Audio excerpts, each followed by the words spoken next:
long days, pleasant nights, and welcome to Kingslingers, a Doof media podcast journeying through Stephen King's Dark Tower series and beyond. I'm your host, constant reader Scott Daly, and I'm joined, as always, by my co-host, King Newbie, and the creepy black specks drifting across your vision. It's Matt Freeman. Matt, how's it going today? Oh, it's going well, as always, as a sort of emanation of Toad Ash and the darkness beyond the stars. I'm enjoying reading this book about a young child's terrible tribulations. I am surprised that black specks are such avid readers, actually. You know, it gets boring out there in the outer darkness. That's fair. That's fair. So, you know, you read to pass the time. This week on the show, we are finishing off Low Men and Yellow Coats as we discuss chapters 9 through 11 of the novella in this week's reading. The whole bunch of bad stuff happens, and then the book ends. That pretty much is the summary of what we're going to be talking about today. Yeah, I agree with that completely. So, I mean, I think it was funny last week you talked about how you thought that it might be a little ambiguous whether this is a good ending or a bad ending, similar to the way Lord of the Flies ended. I guess there maybe is a little ambiguity here, but this is certainly a sad ending to a story. Yeah, well, I think we'll obviously talk about it in a lot of detail, but it's there is a spot of hope, you know, and I think that is the way in which it is a good ending, but the way in which is a bad ending is just how much you have to struggle in life to get to that hope, and maybe you don't even get there, but we'll talk about it. Yeah, absolutely. All right, so let's get right into it, Matt, and begin our discussion of this week's reading. We begin with chapter 9, titled Ugly Thursday, and I love the way this chapter starts, Matt. In this novella, where every other chapter, all 10 other chapters, begin with these long lists of the events that happen. You know, we've talked about this a few times, but it's like 5 or 6 or even up to 9 different things that kind of summarize the chapter. Chapter 9 is a big one, and all it says here is Ugly Thursday, nothing more. And it's just a great statement chapter title. Yeah, King's basically spent the whole book making us aware that this isn't a story that's going to have a happy ending, and I would say this is the climax in a technical sense, because everything sort of comes to a head. Sure. And all he literally tells us is it's going to be bad. Yeah, it's going to be ugly. Yep. Yeah, it's going to be so bad that it's going to be the Thursday that is known to Bobby Garfield as Ugly Thursday for the rest of his life. Mm-hmm. Ugly Thursday begins not so ugly, though, with Ted making breakfast for the two of them. A better breakfast than his mother could ever make, we're told. All she can make is pancakes that don't taste very good, and the only way you can enjoy them is by smothering them with syrup. And they spend the morning doing what, of course, they always do, talking about books. I love the detail here that, you know, no longer worried about the fight, Bobby is now listening attentively to everything Ted says about books, even though he doesn't quite understand it all. But we get an answer to a question that you posed last week, Matt, here. We have this little bit. He talked about what he called literature's only excuses, which he said were exploring the questions of innocence and experience, good and evil. Near the end of the impromptu lecture, he mentioned a novel called The Exorcist, which dealt with both of these questions in the popular context. And then he stopped abruptly. He shook his head as if to clear it. What's wrong? Bobby took a sip of his root beer. He still didn't like it much, but it was the only soft drink in the fridge. Besides, it was cold. What am I thinking? Ted passed a hand over his brow as if he'd suddenly developed a headache. That one hasn't been written yet. So The Exorcist is a book that came out in 1971. So clearly wherever Ted originated from, it's after that date. Yeah. You know, or maybe the library at Algol Ciento has books from just all over, all times. Yeah, maybe. I don't actually think that's the case. I mean, I think that in reality we know that what do we know exactly? It's kind of funny to think about what we know, because my sense, without thinking about it too hard, is that the time that Ted is going back to is roughly the 80s, because that's roughly the time that our characters are sort of synced up with when they get to Algol Ciento. But we also know the time moves weird in Midworld, so that could just be complete nonsense, actually. Yeah, I mean, leaving Algol Ciento is when Jake and Roland head to 1999, of course. Right. But you're right. The where and when they are is all very nebulous when it comes to the Dark Tower. The point is that Ted Brautigan seems to know things he shouldn't and be aware of things he shouldn't. So I think that goes to your idea last week that maybe he knew what the Vietnam War was already. And so his particular disinterest in hearing about how the conflict in Vietnam will be eventually spun up makes a lot more sense. Sure. Yeah. I love this part, Matt, and I want to talk to you about this for a little bit. We get this little bit here where it says, with the St. Gabe boys on his mind, Bobby left 149 with no further thoughts of the key fob, his special souvenir of down there. It lay on the bathroom shelf next to the tooth glass, right where he had left it the night before. And, this is like something that's not complicated, right? There's no real trick here. It's just simple setup and payoff. It's simple Stephen King gesturing towards a thing with just enough specificity that your brain automatically goes, I guess that's going to be important. And your brain might even go so far as to say, I've kind of figured you out, Stephen. I know what's going to happen. Liz Garfield is going to walk into that bathroom. She's going to find that keychain, and she's going to know that Bobby was somewhere he wasn't supposed to be. And you'd be right, of course, if you developed that in the moment.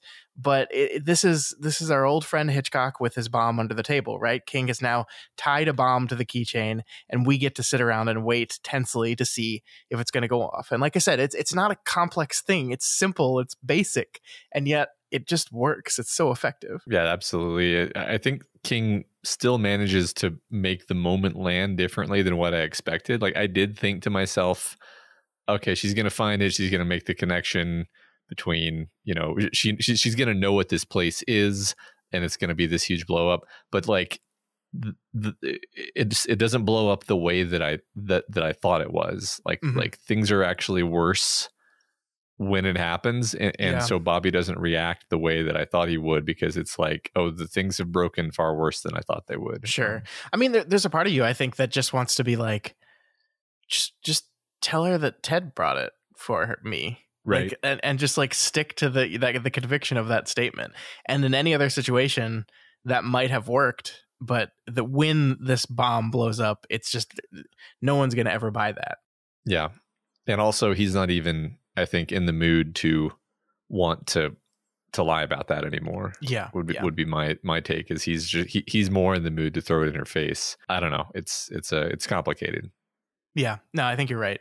So Bobby, unsure of what to do with his day, just ends up kind of wandering around town. We get a few beats of clocks continuously going off, earlier than they should, or bells rather, are going off way earlier than they should. So, we're being peppered with this constant reminder of the low men and how close they are, and how serious this thing is, and how close to the end that we are. He winds up getting to a park bench with some plans to feed some ducks, and he ends up falling asleep, and he wakes up to a man wanting to suck him off. And Christ, Matt, this is a choice. We've talked about how subtlety and Stephen King are not good friends much of the time, and here having his theme of this loss of innocence, proposition an 11-year-old boy for sex is very unsubtle here. This idea that, Bobby Garfield is sprinting towards the truth of the world and crashing into literally every fucked up thing you could think of on the way there. There's nothing in this book that isn't horrible that I think you can experience. Just about every horrible experience in the world is kind of visited to Bobby in very short succession. Yeah. Well, fuck subtlety. Yeah, I mean, we're just holding innocence underwater and punching it in the face at this point. It's pretty brutal. Like, this whole section, and a lot of stuff in this book really is quite brutal. Like, we talked about this earlier. I think I talked about this the first week we talked about the book, where it's like in all the other King books we've read, he's basically trying to entertain you. Even book 7 of The Dark Tower, which has a lot of gut punches, he is trying to make you feel a wide variety of feelings, including profound sadness, but he's also trying to entertain you with a bunch of wild shit like were spiders. But this book is almost, and I'm not saying there's no entertainment in this book. There is some, but it's so much more just like laser focused on the emotionality, just and just the really, really raw and honest and painful emotionality to the point where it's like, you know, now at the end, it's like, this is simultaneously like my favorite of the King books I've read and one that I have no desire to read again anytime soon. So yeah, that's where I am. no, I totally get that. And I mean, I think you're definitely right that I think one of the interesting things of this scene in particular is this is just like his park. Like this is where Bobby goes all the time, right? And so we have this idea of in last week they went to down there. They went to the down there part of the city, and this is when Bobby was exposed to these realities of the world that he was completely ignorant and innocent of. Now the low men, the lowness is encroaching even on places where Bobby felt safe. You know, I mean, like I think we see this beat again and again with, you know, the fact that these boys hurt Carol. We're going to get to in a second. We see it where the climax of this book takes place in Bobby's house. Like this is where like everything comes crashing down. And so like I love this idea of the low men searching for Ted, but also the low men kind of invading Bobby's life and you know, not in a place where you have to seek them out. They will find you. And all these things continue to find Bobby wherever he is. And he, you know, it's this loss of innocence is not a thing you can hide from. Yeah, right. I mean, and last week we made a parallel between the idea of loss of innocence and becoming low. And this is the first time I'm going to say it, but not the last this week, is that I think Bobby himself, our protagonist, our poor innocent boy, becomes increasingly low until we get almost to the end of the book. Yeah, and I can't wait to talk about that because I really want to dive into why did this happen to Bobby? Why was this his reaction to everything that happened? Because I think that's really interesting. But Bobby sprints away from the man and ends up, you know, as he's running around town, unsure where to go, ends up seeing a new lost pet sign. We haven't actually spent a lot of time talking about these signs in a lot of detail, Matt, and this seems as good of a time as any because suddenly these lost pet signs become a little bit more specific because the sign says, "Have you seen Brodigan? He's an old mongrel, but we love him. Brodigan has white fur and blue eyes. He is friendly. We'll eat scraps from your hand. Well, we will pay a very large reward. If you have seen Brodigan, call Houstonic 58337. Bring Brodigan to 745 Highgate Avenue, home of the Sagamore family." So suddenly these vaguely creepy lost pet posters have become specific. And I think this is something we did see back in Wolves of the Calla. I think when Father Callahan was talking about the low men finding him, he did notice that some of the signs eventually were describing him. Yeah, I definitely remember that. I love how when William Hurt is reading these pet announcements or posters, he will raise his voice when he gets to the capital parts of the poster. It's interesting. That's a choice for sure. Yeah, there's a lot of interesting choices he does that sort of make. I don't know. I like it actually. Like it makes it gives you some sense of the like unhinged presence behind these posters because it emphasizes like how kind of wacky it is to do this capitalization thing. Yeah, I don't know. I like it though. It is. I mean, you're right that there is like just that sentence. He is an old mongrel, but we love him. Right? Who would write the poster that way? Who would have he is Anne and then do old mongrel in all caps, but in lowercase, we love him in all caps? That's just a really weird choice. Right. Well, also, it's funny because I didn't really pay this much attention to it until I was looking, just like staring at it in the script here, but it's, "We'll eat scraps from your hand." It's like, okay. Yeah. Like that almost seems like it's sort of an insult aimed at Ted, where it's like or you could even view it, if we're viewing this as like, you know, subtle communication between low men, it's like, you know, the code is he is friendly, meaning he's like a nice person, not a low life. He will eat scraps from your hand, meaning he is doesn't have a lot of resources at his disposal, you know. And again, I might be reaching here, but like I I can't help but read it that way now that I'm looking at it. I think you're right. I do think like normally if I'm making a poster and I want to emphasize the most important things, those are simply the description, right? So the name, white fur, blue eyes, these are the things that you would want to emphasize, and therefore, and the large reward. But I guess, yeah, if you're talking about it as a communication method, then eat scraps from your hand, friendly, we love him are things that perhaps they want to emphasize. Yeah, I mean, we love him could even mean like this is a priority target. Yeah, something like that. Yeah, I think it could be. Of course, we also see that these are not just for inter-low men communication, but that the number that is on here actually works, and one of our characters will be using it. Mm-hmm. So then, here we go. Bobby bumps into Carol, who, as it turns out, has been beaten up by Harry Doolin and his two friends. They've taken a baseball bat to her and dislocated her shoulder pretty bad.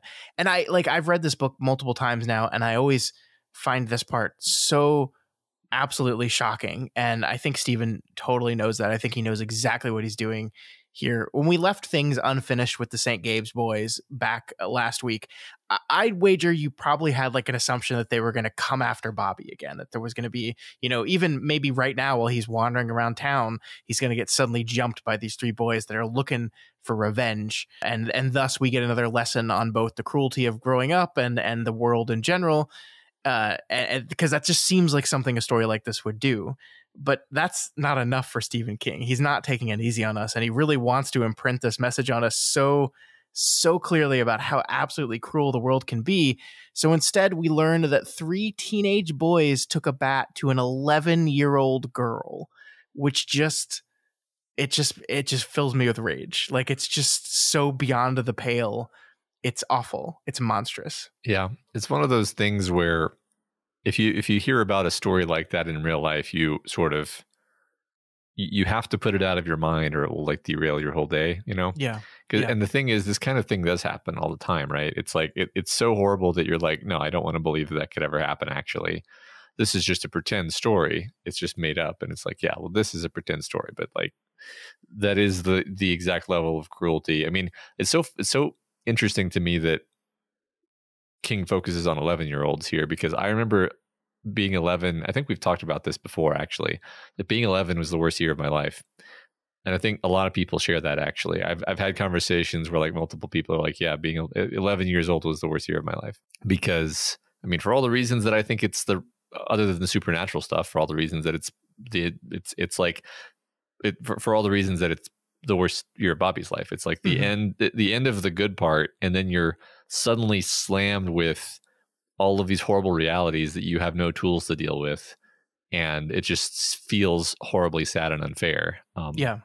And that manifests differently for different people, obviously. But yeah, I mean, there's a lot of questions I have walking away from this book, and I think one of the big questions is, does what Bobby becomes at the end of this story, is that, I don't want to say Ted's fault, but is it because of Ted's presence in his life that these things happened to him? Or was this an inevitability that Bobby was going to come to because of just the way the world works, And I don't even know if I have a clear answer to that question.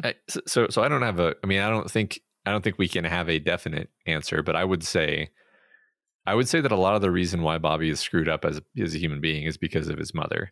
Mm-hmm. And I would say that the reason why he even has a hope of rising beyond that, which is, again, just a hope, we don't know that he rises beyond it, is because of his time with Ted. That's what I would say. Yeah, no, I like that. I like that a lot. I really love this little choice here as well that we have as Bobby is kind of looking over the hurt Carol. Later, Bobby would lay much of the blame for what happened on that stupid shirt of hers. She must have worn it to protect against sunburn. It was the only reason he could think of to wear long sleeves on such a murderously hot day. Had she picked it out herself, or had Mrs. Gerber forced her into it? And did it matter? Yes, Bobby would think when there was time to think. It mattered. You're damn right it mattered. I love the choice to highlight this, because I think in the moment when you read this, you're like, what? Yeah. What are we talking about here? Yeah, I didn't know what the heck it meant on the first pass. I was trying to think about something like, is it like a sexualizing shirt, and like that's why they were harassing her? And it's like, no, it's long sleeve. It's the opposite of that. And in retrospect, we're obviously talking about the fact that Ted has to cut the shirt off because it's this like extremely covering shirt. Yeah. Which if she were just wearing short sleeves, yeah. he could have gotten access to her shoulder without having to remove her shirt, which is part of what gets everyone into so much trouble. Exactly. Yeah. But I mean, yeah, like I think you're right, because the first time you read it, you're kind of like, is he victim blaming right now? You know, like you're just like, Bobby, are you saying this is Carol's fault? But no, of course not. It's a little more complicated than that. I mean, this is one of those moments, honestly, where if we weren't doing this sort of close reading, I would have forgotten. I would have been confused by this and then forgotten about it and then never thought about it again.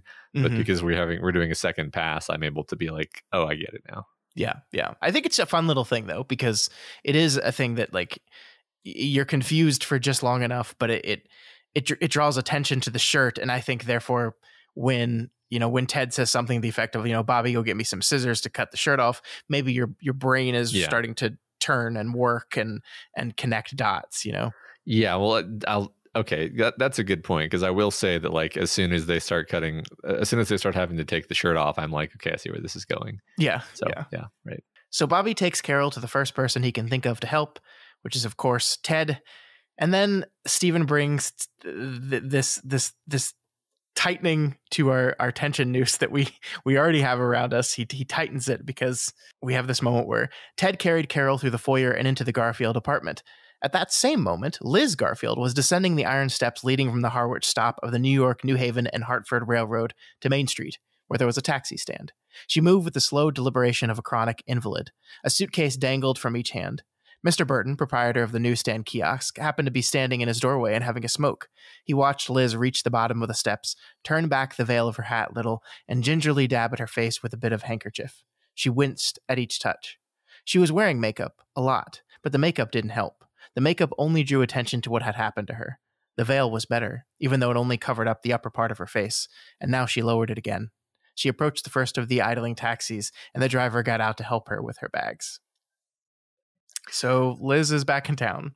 Yeah, Liz is back in town, and once again, we're emphasizing what rough shape she's in, right? So it's not just like I think it's important to pay attention to the tone of this, because it's totally consistent that King is making us feel bad for Liz. Like, it's not like we shouldn't be hearing the Jaws music as we read this. It's not like, yes, we're worried that she's going to show up and it's going to fuck everything up, but also, holy shit, she's in awful shape. We don't even know how bad it is yet, but we know it's got to be bad if she's wearing a veil. Like that's even worse than just seeing it, actually, because you're like, oh my God, it's so bad that she like purchased a veil to hide her face. But we still feel bad for her, even though she's going to fuck everything up for our characters. I think that's the crucial thing. Absolutely. I mean, it's so funny because it's playing in old tropes, right? This is playing in we're going to cut away to the mother coming home part, so many, like, I mean, this is Ferris Bueller, right? Where mom's car is on the way home and we know there's tension there because we know we have a ticking clock there. But I think it does another important thing too, because what King chooses to do here, and he didn't have to do it here, but what he chooses to do here is right after these moments where we're seeing a battered, beaten, and bruised Carol being completely violated by the St. Gay boys, we cut to Liz and we realize that the retail bros did something similar and also much, much worse to her. And I do think it's important. And I think what King wants to do here is establish the connection between these two events, that this group of little boys banded together to horribly abuse this little girl. And then the same thing happened to Liz Garfield, that this group of men got together to horribly violate and abuse this woman. And I think it's important, before we move into this conflict, before we're extremely frustrated with Liz on behalf of Bobby, which is definitely going to happen, that we establish that this is just the same event but escalated, moving from the violence that young boys will commit on a woman to moving to the violence that full grown men would commit to a woman. Yeah. And I just think that's really important. I agree. I absolutely, and I think it's a major theme we haven't really talked about specifically is the idea of men's violence against women. Yeah. Like we've talked a bit about it, but it often gets subsumed in the broader theme of the inhumanity of mankind and the mob mentality and the loss of innocence, which then leads to fear, which then leads to terrible choices. All of that is true, and all of that is thematically present throughout the book. But here specifically, as you say, in these two scenes, which are paralleled, King is really centering the idea of strong men who aren't even in danger in these two cases, who don't even have the excuse of like being afraid just because they're dicks, doing terrible things to women. Yeah. And like, it seems maybe weird to call what the Saint Gay boys did to Carol like a sexual attack, but you could also see it as like they scared themselves off by injuring her too badly, and they're not quite far gone enough that it went that far. But you can imagine like 10 years later, it totally would have been, Yeah, and I don't know. I think it's not that far of a reach to me specifically because that one moment where they first see her in the first encounter, they grab at her chest and say, "Have you grown breasts yet?" Like they're trying to sexualize her. They just don't really have the full words for it yet because they're still relatively young as well. So I mean, I think there's absolutely something sexual here, and they don't understand it and are lashing out at it in the most violent way possible. Yeah, right. And I mean, I think even beyond that, King is really hammering the idea of lust or the pink, as we've called it before on the show, as being this like maybe kind of perverted evil form of love or something. I don't know. I change my mind from day to day about what exactly the overriding thesis is here. But here, for example, we have the man who propositions Bobby in the park. He's a strong man in a position of power targeting a boy, not a woman in this case, but just a weak and vulnerable person. The point is that his lust is driving him to do this evil thing against someone weaker than him, and Bobby gets away. But I think not only is Carol's attack and Liz's attack parallel, but I think even the relatively transient event in the book, which is Bobby being propositioned at the park, is also connected to this whole idea. No, I think you're right, and I think a lot of this has to do with again, a loss of innocence as boys are becoming men is a lot of this, right? And the correct way to handle the extreme emotions that are going to be you suddenly find yourself in that you don't fully understand. I mean, I think this again relates all back to the way Bobby hid from the low men was to go into a sex dream, right? And so this is all circling around this idea of how do we process these sudden new feelings we have? What is the correct outlet for them? What are the incorrect outlets for them? And I think one of the things this book is saying is that humanity does a very bad job of teaching people the incorrect and the correct ways to have these outlets. Like I think the man in the park represents this. The retail guys represent this. Bobby's potential, like the potential of Bobby's abuse. Like there is a scene late in these chapters where Bobby's mother slaps him and he raises his fists to her as if he's going to fight her. And that another possible instance of violence against women and the fear that she has in that moment that he can't really hurt me yet, but he will be able to very, very soon. And that is an omnipresent fear for a lot of people in this world. And we don't do a very good job of teaching men the proper ways, like it's just, it's all really complicated stuff when we're talking about, the growth of a boy into a man. And I think this book is kind of cleverly touching on all these things. Yeah. Right. I mean, it's touching on so many things that there's a danger that we try to talk about everything at once and it just becomes a big word soup. Yeah. Which is literally what just happened to me right there. I mean, I feel like that's kind of what happened to me but so which is kind of fine, because that's what happens when you're talking about complicated literature sometimes. But I definitely think that it's when you step back from the soup of all of the ideas, and I think maybe this is how I want to like recenter my take, is like he's talking about all the ways that we have of hurting each other, Mm-hmm. and also all the ways that we have of loving or connecting or caring for each other, and how we tend to get careless and hurt each other and then become afraid. And then when we're afraid, we just hurt each other more. Yeah. But if you're willing to extend some love and some trust, which may be even scarier because you're making yourself vulnerable, then that is where you have the capacity to escape from the cycle of fear.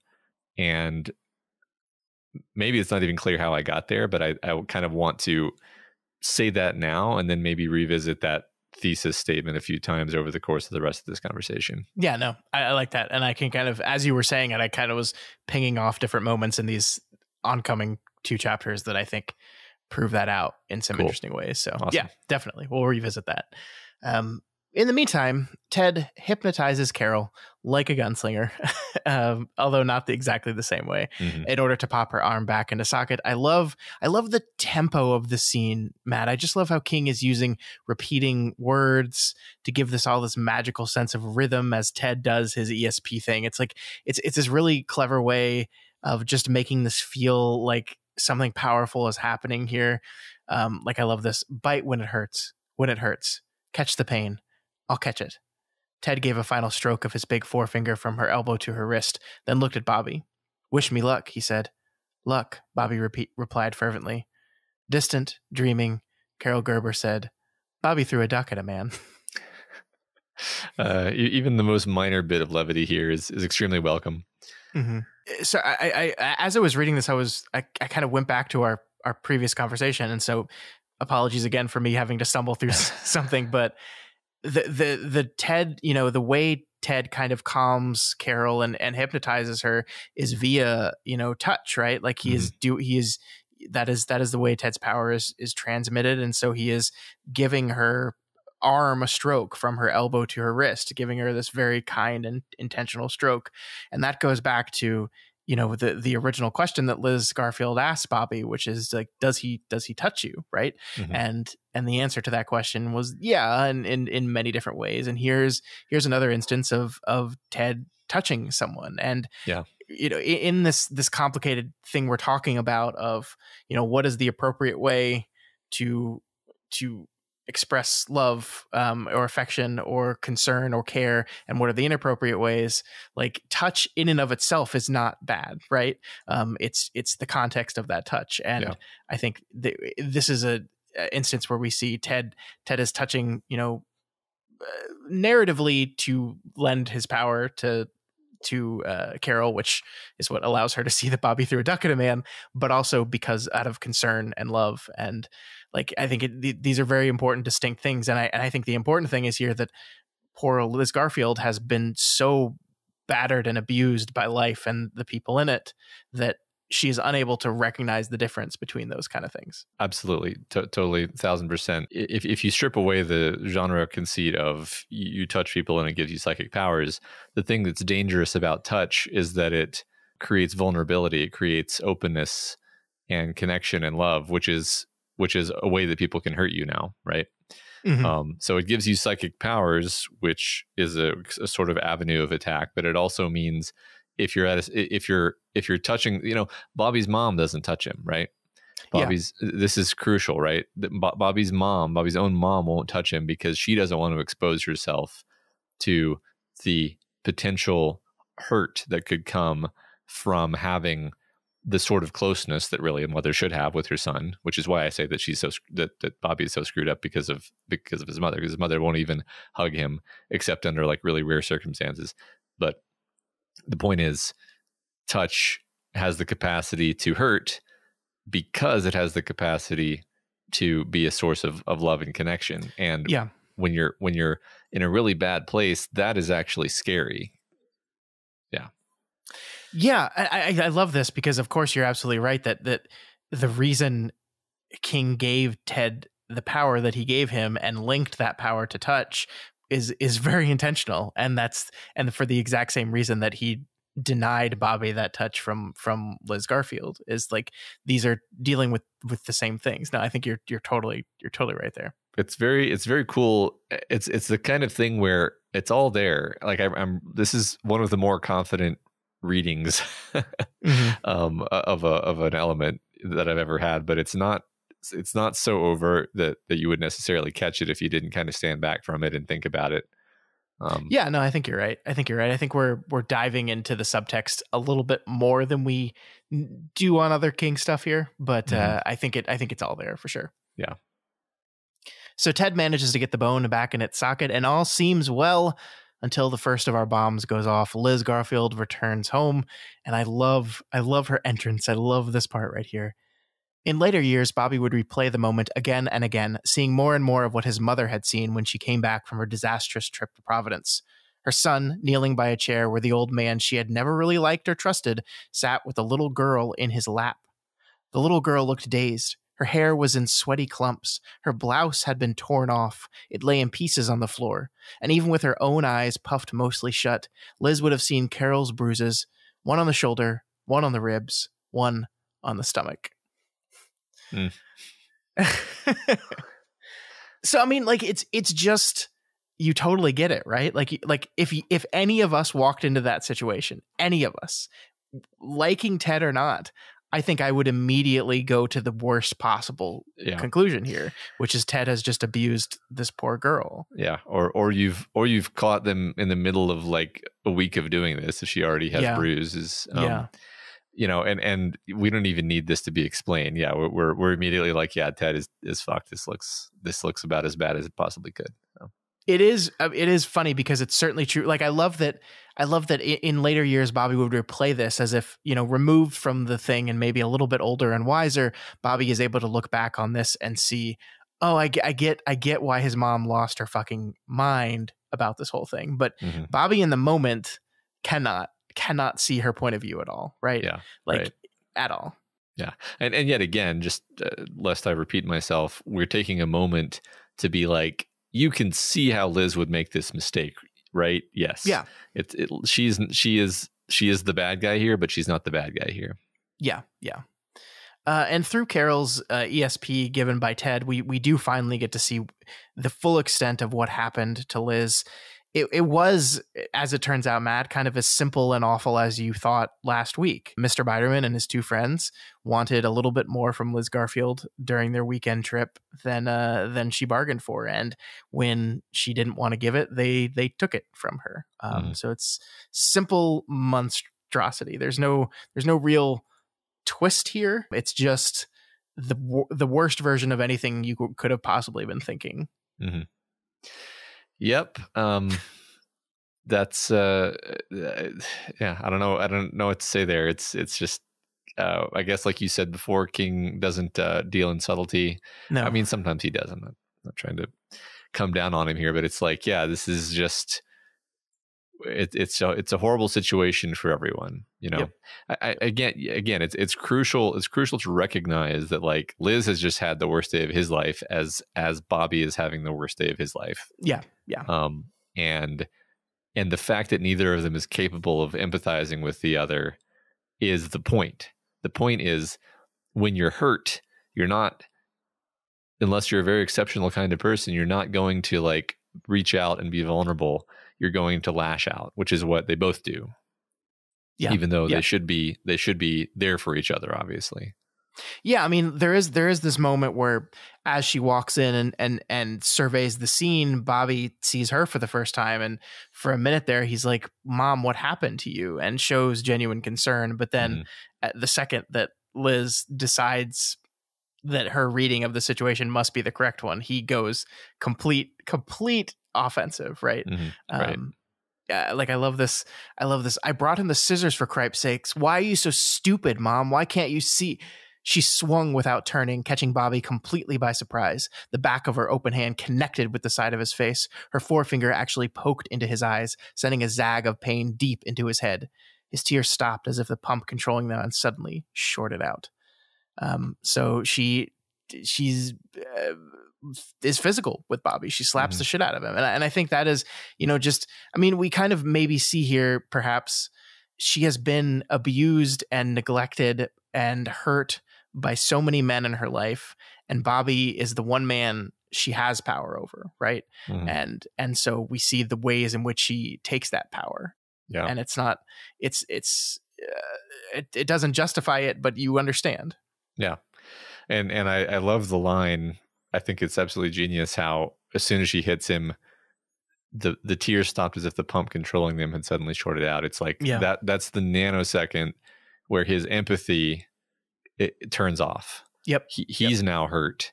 He's now wounded, and you can't really be giving when you're in that state, right? And so now they're enemies when they should be mother and child, right? Mm-hmm. And it's just terribly sad.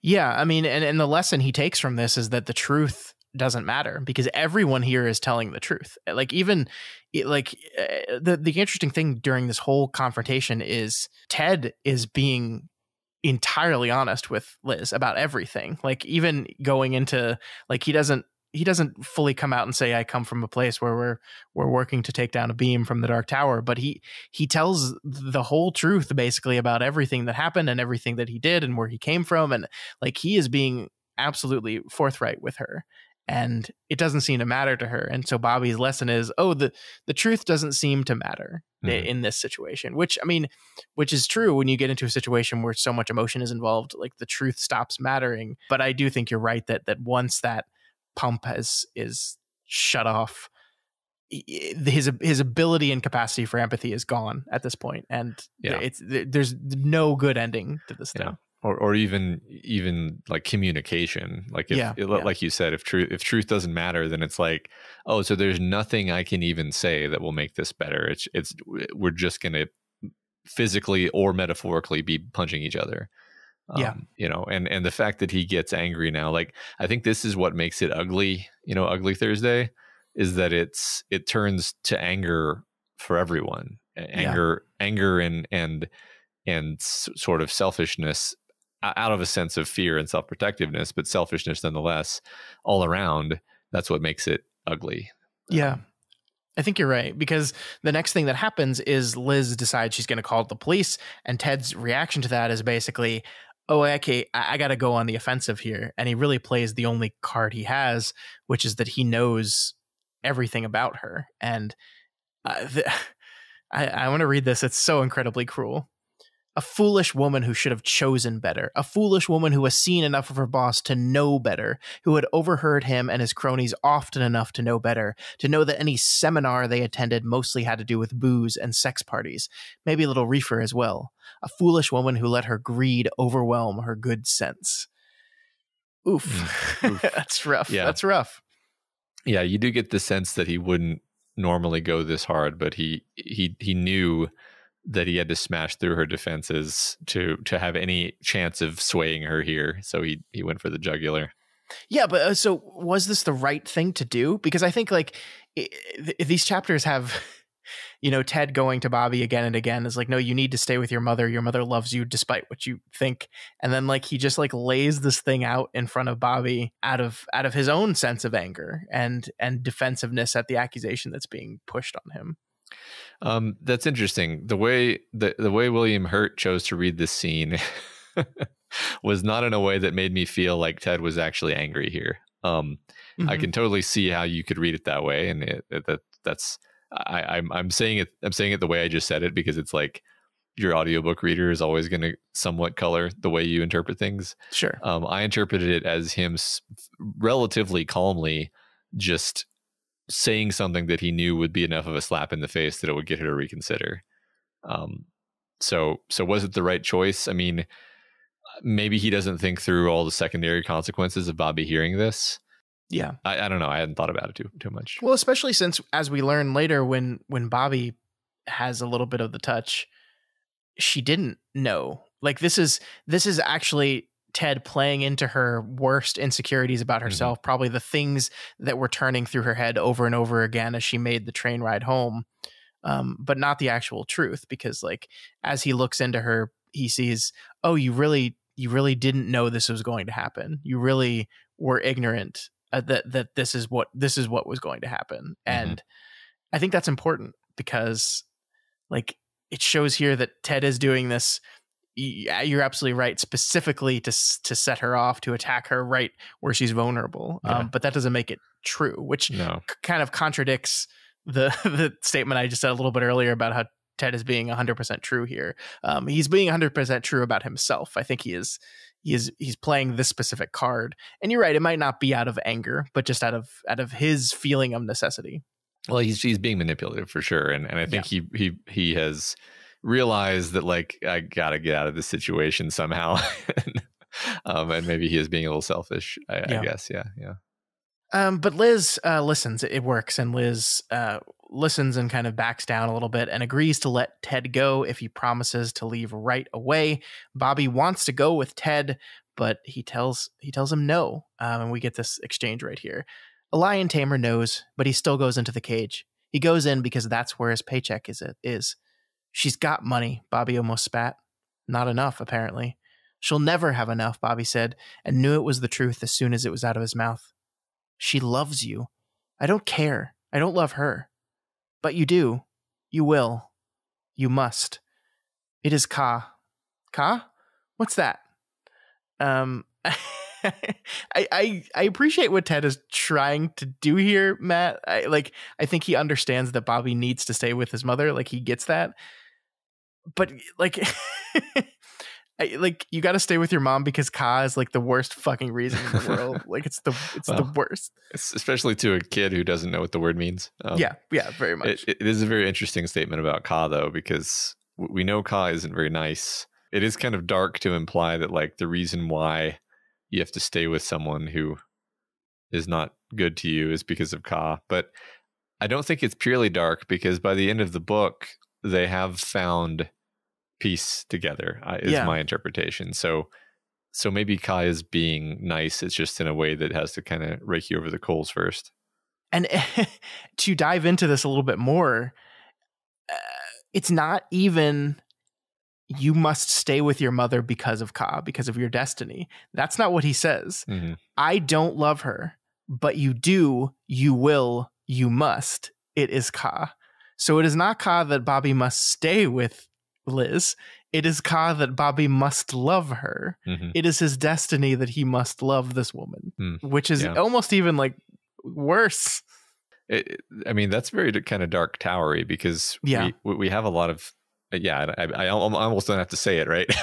We have all these ideas of these characters in the Dark Tower who unquestionably love each other, but like they all, I mean, Roland gets everyone killed, and it's almost like,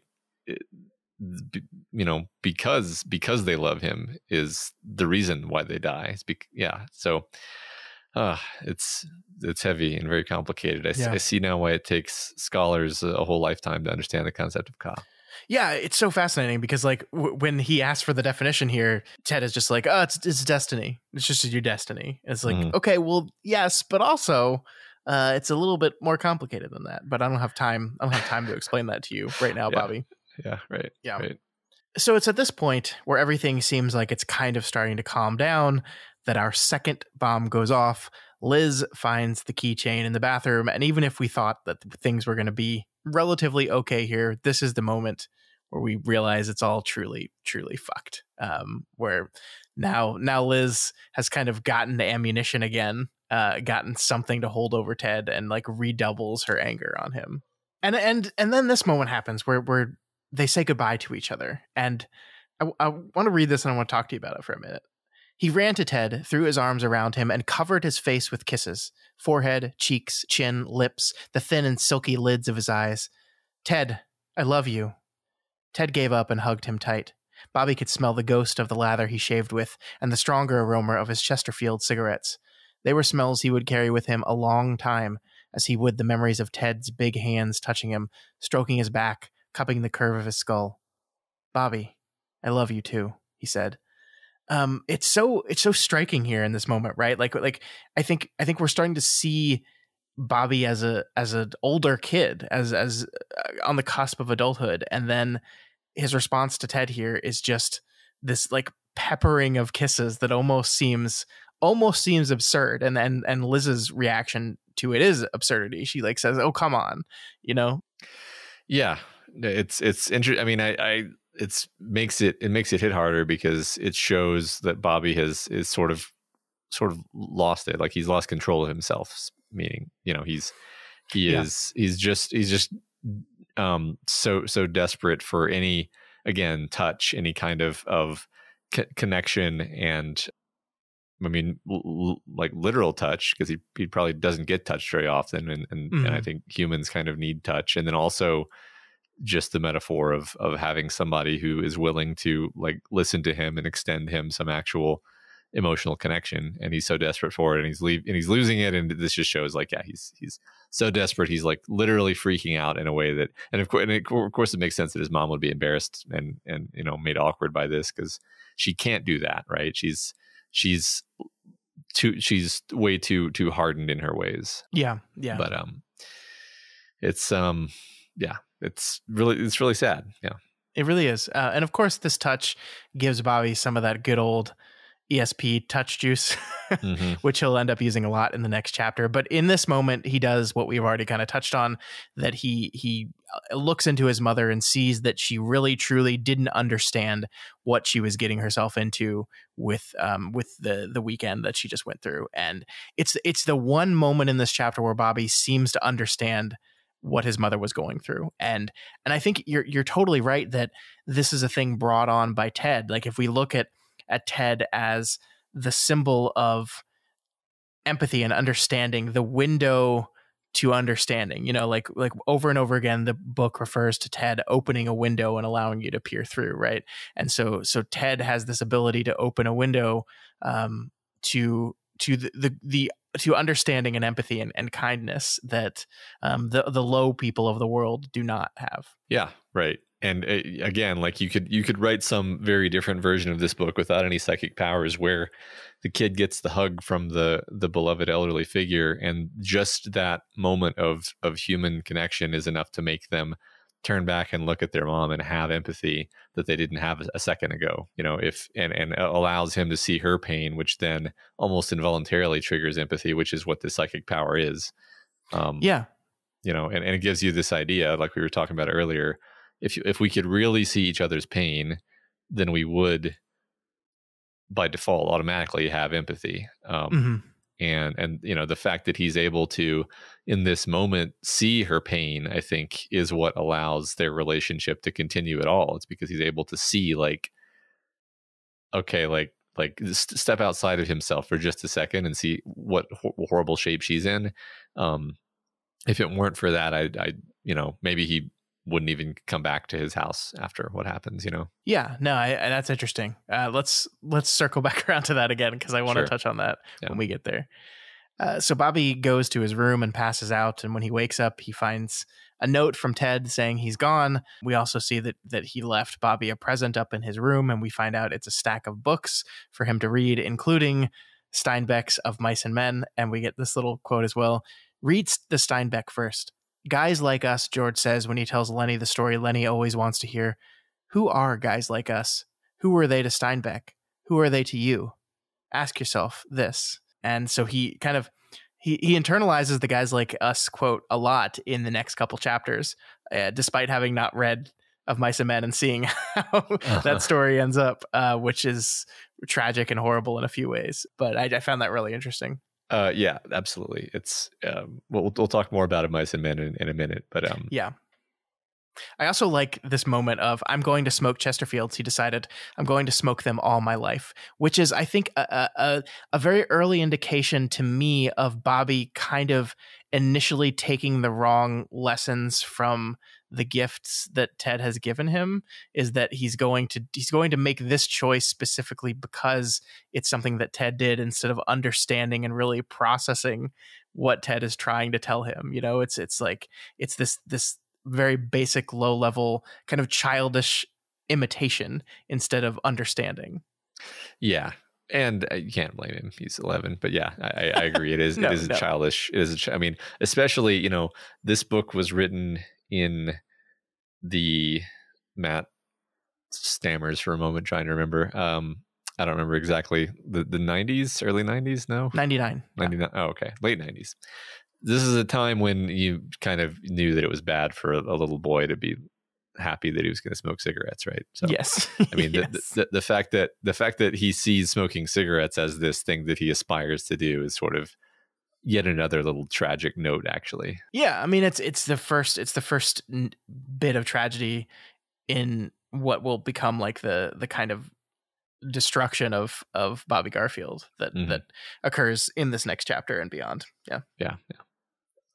So Bobby heads back to his own apartment where he sees a lost pet poster for poor old lost Brodigan, and he uses Ted's borrowed power to realize that his mother saw the poster, got an explanation from Carol Gerber about what it means, and decided to call the number, letting the low men know where Ted would be tonight if they wanted to get him. Fucking Liz Garfield, man. What a choice. What a choice. Yeah, I mean, what a cruel twist to throw at us just as we feel like Bobby might be able to forgive his mom for, chasing away his friend and all the other things. It's like, oh no, we're just going to make things a million times worse. It's funny because I called Ugly Thursday the climax, and I think it is technically the climax because it's where all of the players of the story come into one space and they have it out and crucial decisions are made. And I think everything beyond this is probably the falling action, even though that kind of doesn't quite seem right because we haven't even seen the low men yet. But I actually am going to stand by what I said because the central drama of the story is Bobby and Liz and Ted. It's not the low men.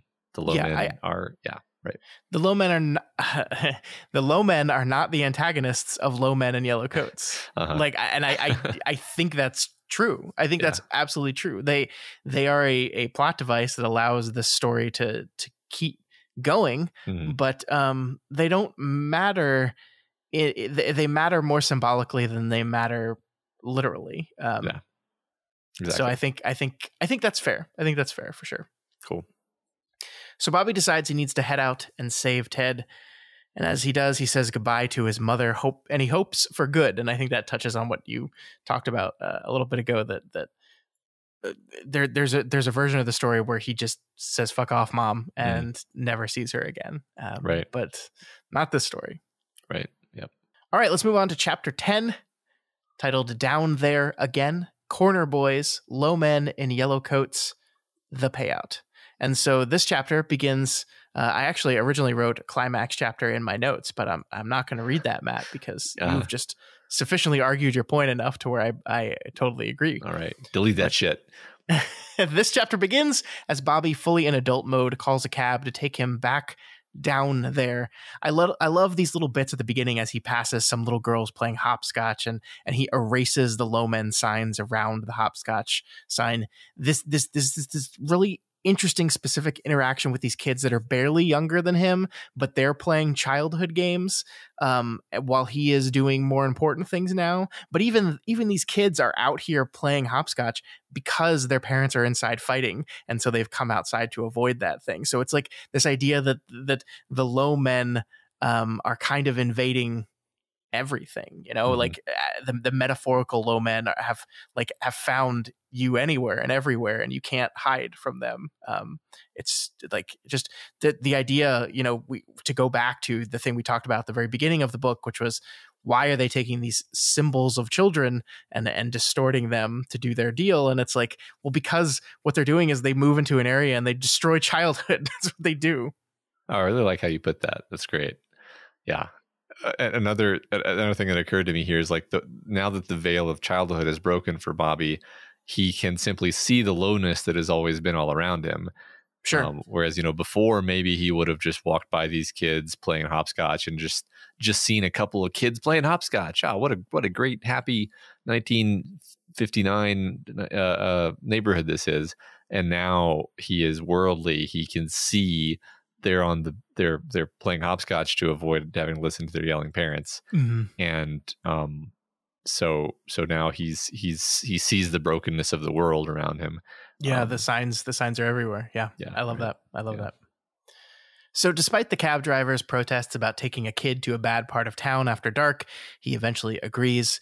We get here this sad little Stephen King vignette about this lonely cab driver who just lost his dog. It's this really sad story, and we really pity this guy until he starts like tossing out extremely racist language against Hispanic and Black people that live in this part of town. And I think though there's a lesson here though, right? I did losing his dog make this guy racist? I mean, no, probably not. But he is putting that hate into the world due to the pain he's feeling inside, right? And I think a lot of growing up is realizing what the world is, but realizing the why of that, and realizing that pain propagates pain, and anger and hatred propagate anger and hatred. And so this little story of this racist cab driver who also is suffering on his own from his poor dead dog, I think is just another little lesson in that. And I'm not sure if it's a lesson Bobby fully understands yet. Yeah, not like verbally, no. But yeah, I mean, it's totally in keeping with this idea that, you know, we're really bad at empathizing with each other's pain, and we're really bad at dealing with our own pain. And when you put these two things together, you kind of make a machine for amplifying pain across the whole of society. And I mean, I like to think that Bobby does, you know, some small part to break this cycle by suggesting the guy go get a new dog, right? And you know, the guy is like stunned, right? And we don't, you know, and then we don't know what he does, right? But maybe he does that, right? Yeah, so, maybe he go gets himself a little puppy. Yeah, and stops hating Black people. Yeah, yeah. doubt that last part, but directly causally connected. Yeah. So dropped off on the street, Bobby begins trying to sense for Ted and gets so distracted with his sensing that he accidentally runs into a gang member and is about to get mugged. But fortunately, he's saved in the nick of time. He is saved by our gang friend from the corner pocket from earlier the other day. There's some good left in this world, Mr. Garfield. I wonder what your take on this was, though. This interaction with this gang and the fact that Bobby is saved by one of them. Yeah, I think, you know, in contrast to the destructive power of pain and the ubiquity of pain all around our characters and all throughout the world, even small acts of connection and empathy have a lot of positive protective power. And he did have this moment of connection with gang friend at the bar earlier, and that is now getting, you know, cashed in a sense. Yeah, no, I like that a lot. And it's like, I wonder how often people treat this gang member as they see him as gangster first, human being second, right? And so like there's no sense of making any connection. Not that I'm like saying gangsters are good people too. I'm not saying that, but like there's probably a long story for why this guy ended up in this gang in the first place. And Bobby just sees him as a person and makes a genuine connection with him as a person first, and that pays off. Yeah. Right. Sure. Yeah. So Bobby starts asking the Diablos about the low men in yellow coats, and it's so crazy how quickly these tough gang guys like totally change their tone. They get really scared and like talking about their creepy cars, and suddenly Bobby looks like the brave one here, right? He looks like the one who is like these tough gangsters that were about to mug him, and now they look cowardly. Yeah, these older toughs look like children, and Bobby looks like the adult here. Yeah. You know, since we're almost wrapping up, it's something I've thought of a few times. Never found a perfect place to say it, but I'll just say it now, that the fact that Bobby is like the perfect kid name, isn't it? You know, like I'm, you know, rarely do you find a Robert who goes on being called Bobby into adulthood, and I'm sure there are some, and you know, I'm not judging. It's just it seems like King went out of his way to pick the most kid name that he could find for this character. In a story about childhood. No, I think you're right. I think you're absolutely right that I'm trying to think if I know any Bobbies, any adult Bobbies. I mean, I think I do. I can literally only even think of like Bobby Kennedy, and it's like, even that was like a cute nickname. It's like, it's Robert Kennedy, obviously, but we're gonna call him Bobby Kennedy because it's like a good old Bobby Kennedy, you know, and it's a joke more than it is serious. And I knew a guy in college who named Robbie, which is another nickname for Robert. Mhm. And I remember his senior year in college, he said, "Please call me Rob." And we all kind of made fun of him for it. But like in retrospect, it's just because like I don't want that kiddie name anymore. I'm about to graduate college and go into a workforce, and I don't want everyone calling me Robbie. Yeah. So yeah. I think you're right. It's an intentional name choice for sure. Yeah. Right. So Bobby heads into the corner pocket and into a whole lot of trouble. I love the sequence here. Something was horribly wrong. It was like a dream he sometimes had where he was at a desk studying spelling or science or just reading a story and everyone started laughing at him and he realized he had forgotten to put his pants on before coming to school. He was sitting at his desk with everything hanging out for everyone to look at, girls and teachers and just everyone. The beat of the bells in the game room hadn't completely quit, but it had slowed it down. The flood of conversation and laughter from the bar had dried up almost entirely. The click of pool and billiard balls had ceased. Bobby looked around, feeling those snakes in his stomach again. They weren't all looking at him, but most were. So we get this immediate understanding that like the corner pocket guests were waiting for him and like were asked to hunt for him or something. Yeah, something. We're not clear exactly what, but you get the point though. It sucks because you kind of hope, or at least I kind of hope, that the denizens of the pool hall would like stand up for him and it would be heartwarming. But no, not that kind of story. Yeah, no, the most they do for them is Alana like just tells him to get out of there as quickly as possible. And even she, like, it's this shocking moment where like he saw her as this kind woman who said some nice things about my father, and she's like, "Get out of here!" It's just, I mean, it's just, I mean, on its surface, it's just bars are way different at night than they are during the day, in a place where even if it's a not great part of town, but you feel safer in the day and suddenly you're there at night and it's like, whoa, this is very, very different now. This is not the same thing at all. I am in over my head here. Yeah. I mean, I guess she does sort of stand up for him, so it's not entirely a downer, but yeah. Right. So Bobby flees the bar and almost abandons Ted, but decides he can't quite leave yet. We get this moment. There was nothing he could do about it. He was just a kid, and it was out of his hands. Bobby realized that, but he also realized he couldn't let Ted walk into the corner pocket without at least trying to warn him. There was nothing Hardy Boys heroic about this either. He simply couldn't leave without making the effort, and it was his mother who had put him in this position. His own mother. "I hate you, Mom," he whispered. He was still cold, but sweat was pouring over his body. Every inch of his skin felt wet. "I don't care what Don Biderman and all those other guys did to you. You're a bitch, and I hate you." So this is not good, Matt. This is not good. Yeah, we're going to a very dark place here.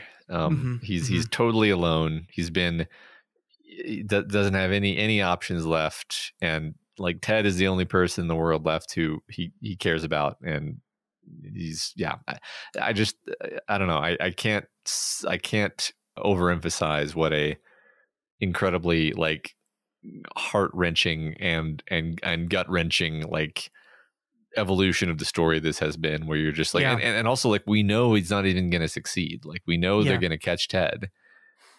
We already know this, so you're just like, oh fuck. My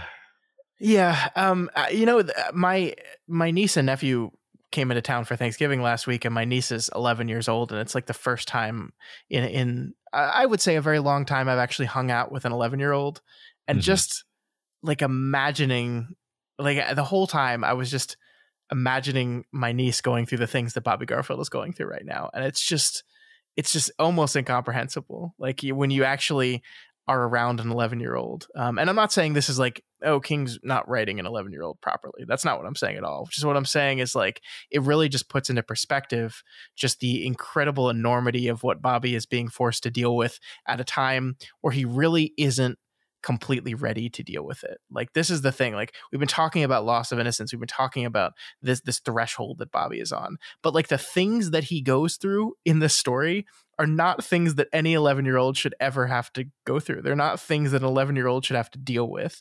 And I think a lot of Bobby's response to that in the epilogue chapter are because he just wasn't ready for it yet. He just wasn't ready to be able to process it and understand it on a level that other people can. Yeah. Yeah. He was pushed past the saturation point, and then he had to deal with these low men who were like Yeah. the hyper crystallized version of that thing, which is, you know, if you want to get metaphysical about it, he might have been like psychically scarred by them, right? Yeah. At least is on the level of metaphor. Yeah. Yeah. So he gets into a hiding position and waits for Ted to arrive. And as he's doing that, he starts daydreaming. He has this wonderful childish fantasy where he and Ted go off somewhere and lose the Lowman forever and get to live their lives happy together. Ted quits smoking. It's all just wonderful. And the whole daydream is capped off with this. Guys like us, Bobby thought drowsily. He was leaning against the brick wall now, his head slipping downward until his chin was almost on his chest. Guys like us. Why shouldn't there be a place for guys like us? Of course, if Bobby had read Of Mice and Men, he would know that should be and is are two very, very, very different things. There's something so incredibly tragic about his use of Mice and Men words without the understanding of what the story is quite yet. Yeah, exactly right. I mean, you can't perfectly map Ted and Bobby onto the two main characters of that story, but no. I'm kind of tempted to try. But yeah, very, very, very tragic, and you know, makes perfect sense. It's the perfect book to tie into the tapestry of books that we've been using in this story. Yeah, because that's a book that's all about, you know, how your hopes and dreams don't amount to jack shit, and here's a kick in the nuts for your trouble. Yep.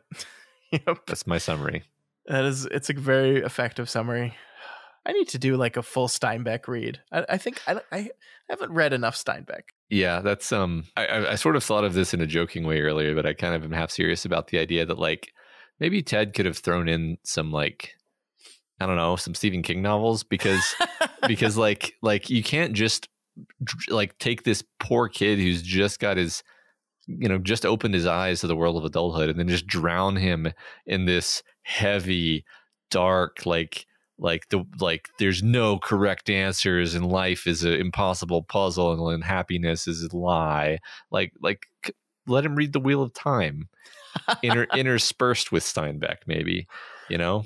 Yeah, I mean, I think, you know, there's an understanding, like with Lord of the Flies, that there would be a person like Ted there to help him make sense of it, right? Mm-hmm. And I think that's the biggest thing here. You know, Ted is trying very hard. He leaves this note for him to kind of, hey, think about what guys like us means. Try to work your way through what this means and what it's saying and what your reaction to it is going to be.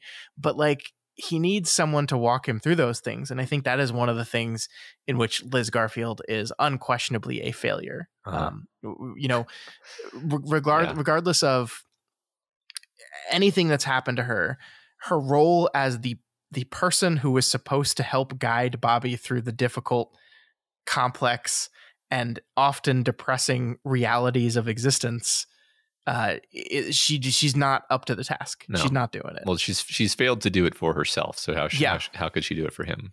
Yeah. So as Ted arrives, Bobby rushes out to warn him, but it's too late. The living cars of the Lowmen surround Ted Brodigan. And as Bobby rushes to him, he says, "It was my mother," he said. "It was my mother who told." "This isn't her fault, no matter what you may think," Ted replied. "I simply stayed too long." Well, nice of him to say, but I don't know if I believe that.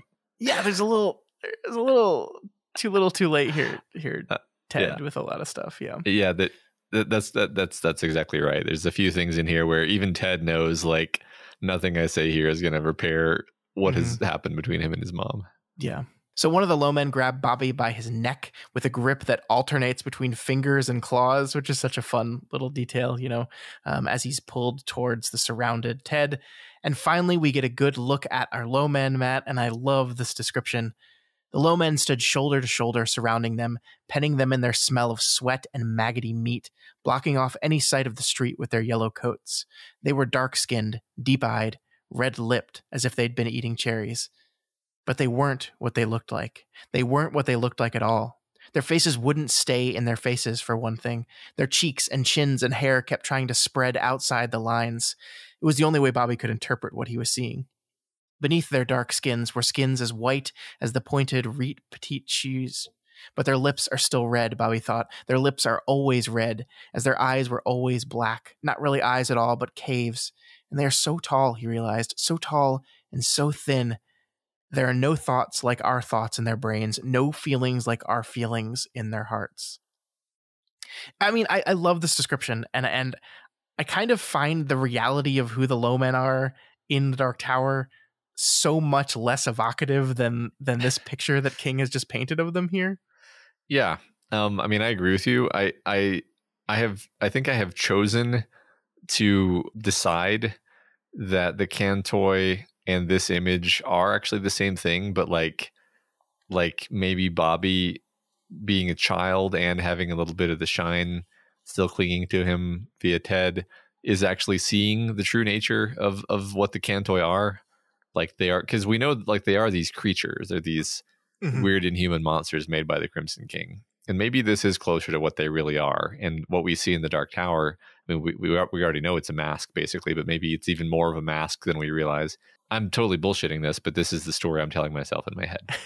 Yeah, I mean, there is something undeniably true about the final book in the Dark Tower, that what is it is doing is taking a lot of our mythological antagonists in these stories and distilling them down to their most basic, nearly mundane existences. Like with the same thing happens with Randall Flagg, the same thing happens with Mordred, the same thing happens with the Crimson King. You can even argue with Dandello, since it's a version of the same it monster from it, like it's the same kind of thing where we're taking these mythological, unknowable, nearly Lovecraftian horrors that King has produced, and within the final book of his own metaverse story, he kind of strips them of their mythology and just makes them creatures. Which is I wonder if that's worth inspecting a little bit longer, because like why did King choose to do that? That is not something that I think had really occurred to me, but you're exactly right that it's almost systematic when you think about it, the way that he, it's hard for me to imagine one of these creatures being the same kind of thing that like, has a friend in Blue Heaven, which we see, we see that. Yeah. I mean, no thoughts like our thoughts, no feelings like our feelings. That's not true, right? I mean, that's like we the Cantoi as we see them actually are kind of just like goofy, like fuck ups who, like, we learn that the low men, these version of the Cantoi are actually just Cantoi that really wish they were humans. And so they're dressing up like humans because they really just want to be humans. Yeah. And that is not what we see in this book at all. It's kind of like the closer we get to the center of power, the more disappointing we realize it is. And I mean, I don't have much to support this, but like I think that Stephen King knows very well that Lovecraft is right to never explain things. And King knows that when you explain a thing, you make it mundane and you make it base and boring. So he just goes all the way with it. He's like, oh, okay, I guess this is the book where I'm going to have to explain the Cantoi. All right, fine. They're the most boring thing you can think of, actually. They're schlubby shift workers who, they're just clocking in at this prison, and it's not the prison isn't Minas Morgul. It's a 1950s neighborhood, there's and the Crimson King, who in the book we just read, is a nightmare creature, like a deep sea fish, but magic. No, he's just like a guy who wears a red outfit, and he's kind of got a big nose. Yeah, this is really interesting. You're hearing me think out loud, so it's very fun idea though. I like this. This is literally, as we are speaking, forcing me to kind of re-engineer my entire thoughts on the Dark Tower, and like I think this becomes a literalization of the idea of you don't want to get to the tower. Like think of it like if the whole thing is, Roland, you need to cry off from this quest, like don't go to the tower, it's not gonna be what you think it is. It's not gonna be what you want it to be. It's not gonna be what your imagination of the thing actually ends up being. What is the Dark Tower at the end of the day when he gets to it? It's just like a tower. Like it's literally like the description, like in so many of the visions we saw, is like this thing hundreds of feet high and like seemingly never ending. And I know when he gets inside, if it does feel never ending, but like it's just a building, and there's a dude standing on it, and there's some flower. Like there is, as we quest towards the thing we're addicted to and need to see it and know it, understand it, there is some loss there. And I think we see that in the Cantoi, in the Crimson King, and everything we're talking about here. Yeah, I mean that's exactly right. And then it's like, what's the ultimate prize at the top of the thing? Like, what's the answer? The answer was the journey, idiot. Mm-hmm. It was the journey. You were supposed to be paying attention to the journey, not the answer. Okay, that's I mean, I'm also trying to connect like the idea that one Barlow, terrifying, 15 elder vampires in a room that Callahan torches. Not cool. Like it's like it's not like that scene isn't awesome. That is an awesome scene, but you have now deflated it with it's the 1,000 ninjas trope, where it's like one ninja is terrifying, 1,000 ninjas can just be blown away, right? I think even that sort of thing is connected to this. Is the point that I'm trying to make? Like yeah. No, I love this. I love this so much. It's great. So. Ted agrees to come back and be a breaker, to do it freely and without being forced, on one condition: Bobby gets to go free. And we see, Matt, that this everything that we see in book 7 was established in 1999. The Breakers and the Crimson King's plot to smash the beams using them. I'm really curious what your reaction to this is. I mean, I was stunned that this stuff was actually in this book. Like, he even mentions a gunslinger. He's like, there is a gun. I was like, what the hell must people who just randomly pick up this book be thinking at this moment? Yeah. You know, I have to say, I don't like when King does this kind of direct stuff as much. I think we maybe talked about this during Insomnia as well. I like it better when it's gestured towards. I like it better when, Bobby falls asleep and sees an image of a great tower at the center of all things. I don't like it better when we're saying, come back with us to Algul Ciento and do the Crimson King's bidding, Breaker, because all things serve the beam. And the where you're just explaining the plot of the Dark Tower. Like, I don't know. There's just something less elegant about the connection when it's just characters having conversations about things that our protagonist does not understand at all. Like, just has no like, there's a moment when he's in the cab on his way home after all this, and he goes, okay, so there's a tower. It holds everything together. There's beams that protect it. The Crimson King's trying to destroy those beams, and the Breakers are helping him. But I'm like, so what does that mean to you, Bobby? Like, what does that mean on an emotional character level to you, Bobby Garfield? And not a lot, other than just like a broad, the world is much bigger and scarier than I thought it was, which I think this book accomplishes without all that stuff.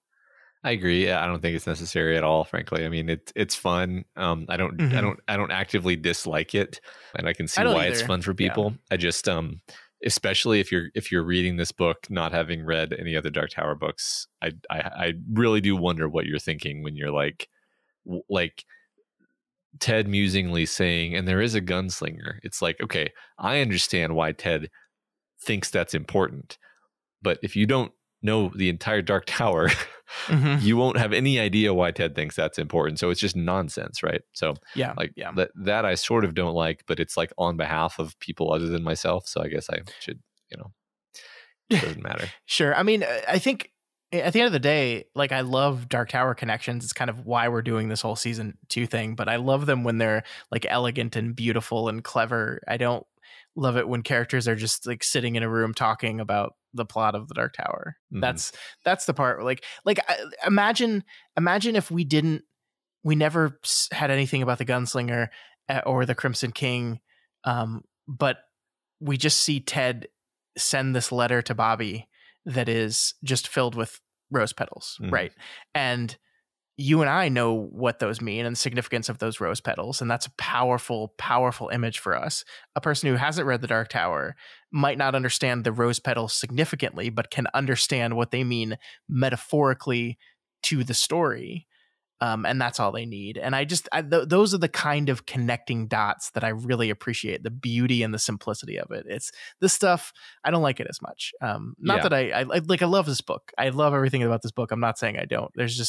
I don't like when he gets as direct and deliberate here. It's a really good point that the rose petals, you don't have to know that the Dark Tower is in a field of roses for the rose petals to work as a message. Yeah. I love that. Yeah. Yeah. You just kind of employ your understanding of what a rose means in storytelling generally, and what that symbolically can mean, and you could work out some stuff there. Yeah. There's another thing I just loved as like Bobby, like the writing around the low men are so good, like the creepy cars that are coming alive and like grabbing garbage and subsuming it into themselves, and then he's feeling this itching behind his eyes, and he's seeing these black specks, and I love the description here. The horrible itching behind his eyes had begun again too.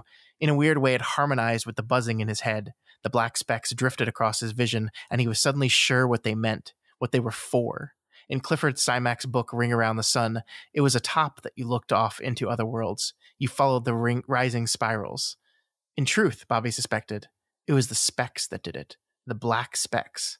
They were alive, and they were hungry. Just love it. Love like this realization that like there's this whole other world, and it's right in front of your eyes, and you've never seen it, and it wants to eat you. This world wants to eat you. Do you make the connection between the black specks and Black 13 at all? Yeah. I mean, I think that's it's part of the same kind of pure prim type Toadash power. Yeah. So yeah, sure. Yeah, makes sense. So instead of just letting Bobby go, as Ted asks, the low men, well, they do a low men thing. They force Bobby to make the choice himself, which is the most cruel thing possible. If he wants to go with Ted, his Teka, he can. If he wants to stay with his mother, he can do that too. One other thing I noticed here is that the low men start calling him Bobbio, which is matching his mother's nickname for him. So like just really, really turning the screw here and like making this a really arduous, unfair choice he's forced to make. Yeah. I love this whole scene. I love the creepy voice that Hurt does for the Cantoy also. Mm-hmm. Yeah, it's great. So Bobby ends up choosing his mother, immediately seeing it as him failing the test, but is it? Bobby sees this decision as cowardly, and in the events of the next few years kind of all stem from his judging of himself, of making the cowardly, wrong choice as he sees it. But is it the wrong choice, Matt? What do you think? I think it's an illusion that there was a good choice, that there was any right choice. I think there's two bad choices. It's like picking which hand you would like to be broken. Mm-hmm. And the one who makes you make that choice is the culpable one. So yeah, it's almost a Sophie's choice, literally. So yeah. I get that. Yeah, right. Yeah, and I mean, I don't think a kid will ever not choose their mother, even if they're really, really mad at their mother. Yeah. So why didn't he go with Ted? Why didn't he choose Ted? I think he does love his mother. Like that's the thing is. As Matt, he says, "I hate you, Mom." He says, "I can't, I can't stand her. I don't want to be around her. She drives me crazy." But she's still his mom. He still loves her, and he can't go against that. So, yeah, and I mean, the world is a big, scary place, and even being with Ted, he doesn't feel ready for it. Yeah, like I love the line, "I'm sorry, Ted. I wanted to come with you. I meant to come with you. But I can't. I'm so sorry. You shouldn't be hard on yourself." But Ted's look was heavy, as if he knew from tonight on Bobby would be able to be nothing else. Yeah. Interesting that he doesn't say there, "No, you made the right decision, Bobby. Like, you should have, I wanted you to stay with your mother. Like, that's the good call. That's the right call." He says, "Don't be so hard on yourself." Yeah. I just saw it as a given that Ted Ted was like, you obviously you shouldn't go with me. Like, Yeah. that would be insane. Do you think on some level he wanted it though? Like someone to sit around with and talk books about and teach and guide? I mean, honestly, I see Ted as being such a like nearly perfect angelic character that he probably was just like genuinely just wants what's best for Bobby, and it would have actually been torture for him, for Bobby to be there with him and for him to know that it was his fault that Bobby was in this, prison with him. Like that wouldn't have made him happy. That would have just been like salt in the wound. Sure. All right. So I love the final line of this. He never saw Ted Brodigan again. No room for any interpretation there. We know from this moment on, Bobby will never see Ted ever again. Yeah. Super. So even the freed Ted does not return to Bobby and be like, hey, let's pick up where we left off. No. Nope. Yeah. Not even years later. Nothing. Zero. Yep. So Bobby has Len Files, owner of the Corner Pocket, drive him home. And his mother, obviously freaking out about where he's been, greets him with love and concern and, well, more lies. She lies and said she refused the reward money from the low men, but of course she didn't. They didn't send her a check or offer a check. They just slipped some money under her door. $300 for their champion breaker. So can Liz Garfield not help but lie here? I mean, I think yeah, she can't help but lie. Like, I mean, I think she feels like she's protecting Bobby from the truth, but like she's been hurt in the past over her life to the point where she doesn't trust anybody, and she doesn't extend any vulnerability at all. But she's not gonna to her, I think being honest and being truthful is similar to touching, where it's a way of extending trust, it's extending vulnerability in a way that somebody can hurt you. So she just reflexively lies as a way of, it's just like, yeah, why trust you with this information when I can just tell you what I want you to know? Yeah. I mean, that's really interesting. It makes you really wonder what kind of person Randy Garfield actually was, right? This is the weirdest thing.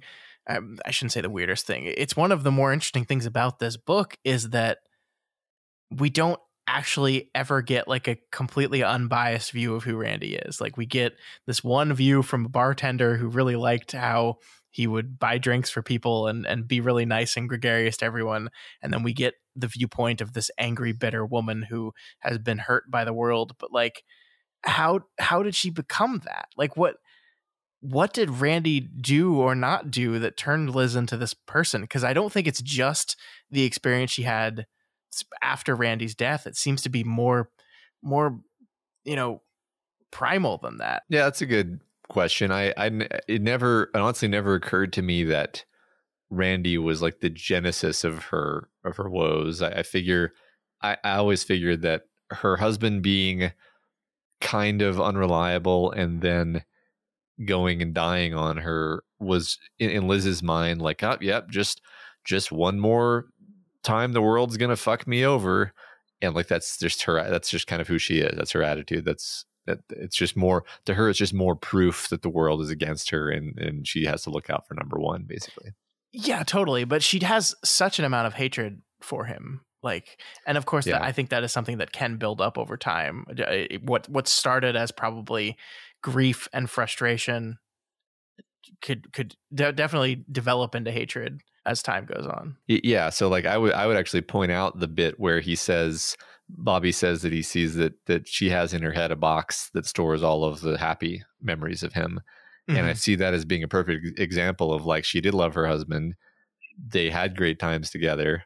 Maybe maybe they were in love. Maybe it was a great marriage. But like it is too painful for her. And so she just puts it in the box and forgets about all those parts and just tells herself the story about how it was actually terrible and he was unreliable and he gambled all her money away. So she doesn't have to hurt. Right. And I'm not saying that's definitely the case. I'm just saying I can see that being the case.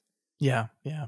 So Bobby then reveals the other thing he got from Len while he was at the Corner Pocket. He got Ted's winnings from the bet, and Liz, ecstatic about the money, finally agrees to buy Bobby his bicycle, which is like, whoa, who said it was your money, Liz? This is Bobby's money. But which is, of course, kind of bringing us full circle to the inciting incident of our story. But he says he doesn't want it, not from her and not with this money. Liz responds to that by going into a rage again. And like we were just talking about, compares him to his father, Randy.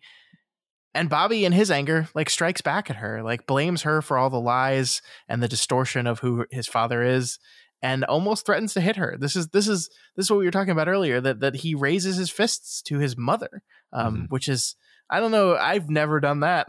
Yeah. Like, I've been in some pretty big fights with my mom, and I've never picked my fists up at one ever. So that's a huge deal. Yeah, it marks the entry point of Bobby's slow slide into being a douchebag. Yeah, and becoming quite low for quite a while.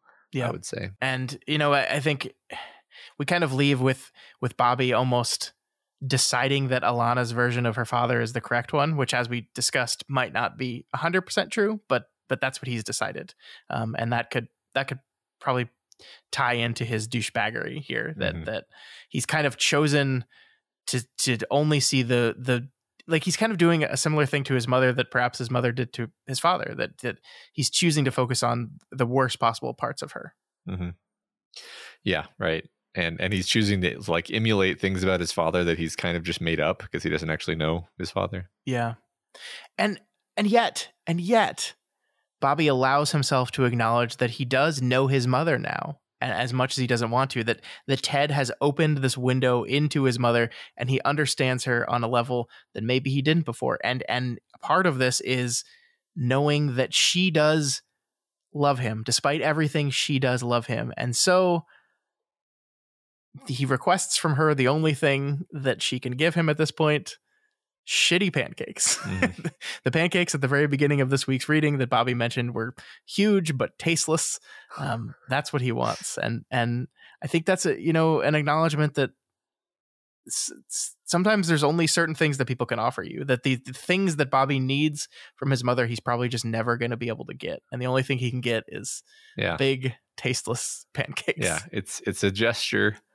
And honestly, making pancakes makes a gigantic mess in the kitchen. Uh-huh. So I only make pancakes if I really love someone. That's what I'm saying. Then Bobby goes to sleep, and we get this moment. "They're gone," Bobby said. "The low men are gone." But he slept on his side, with his knees drawn up to his chest.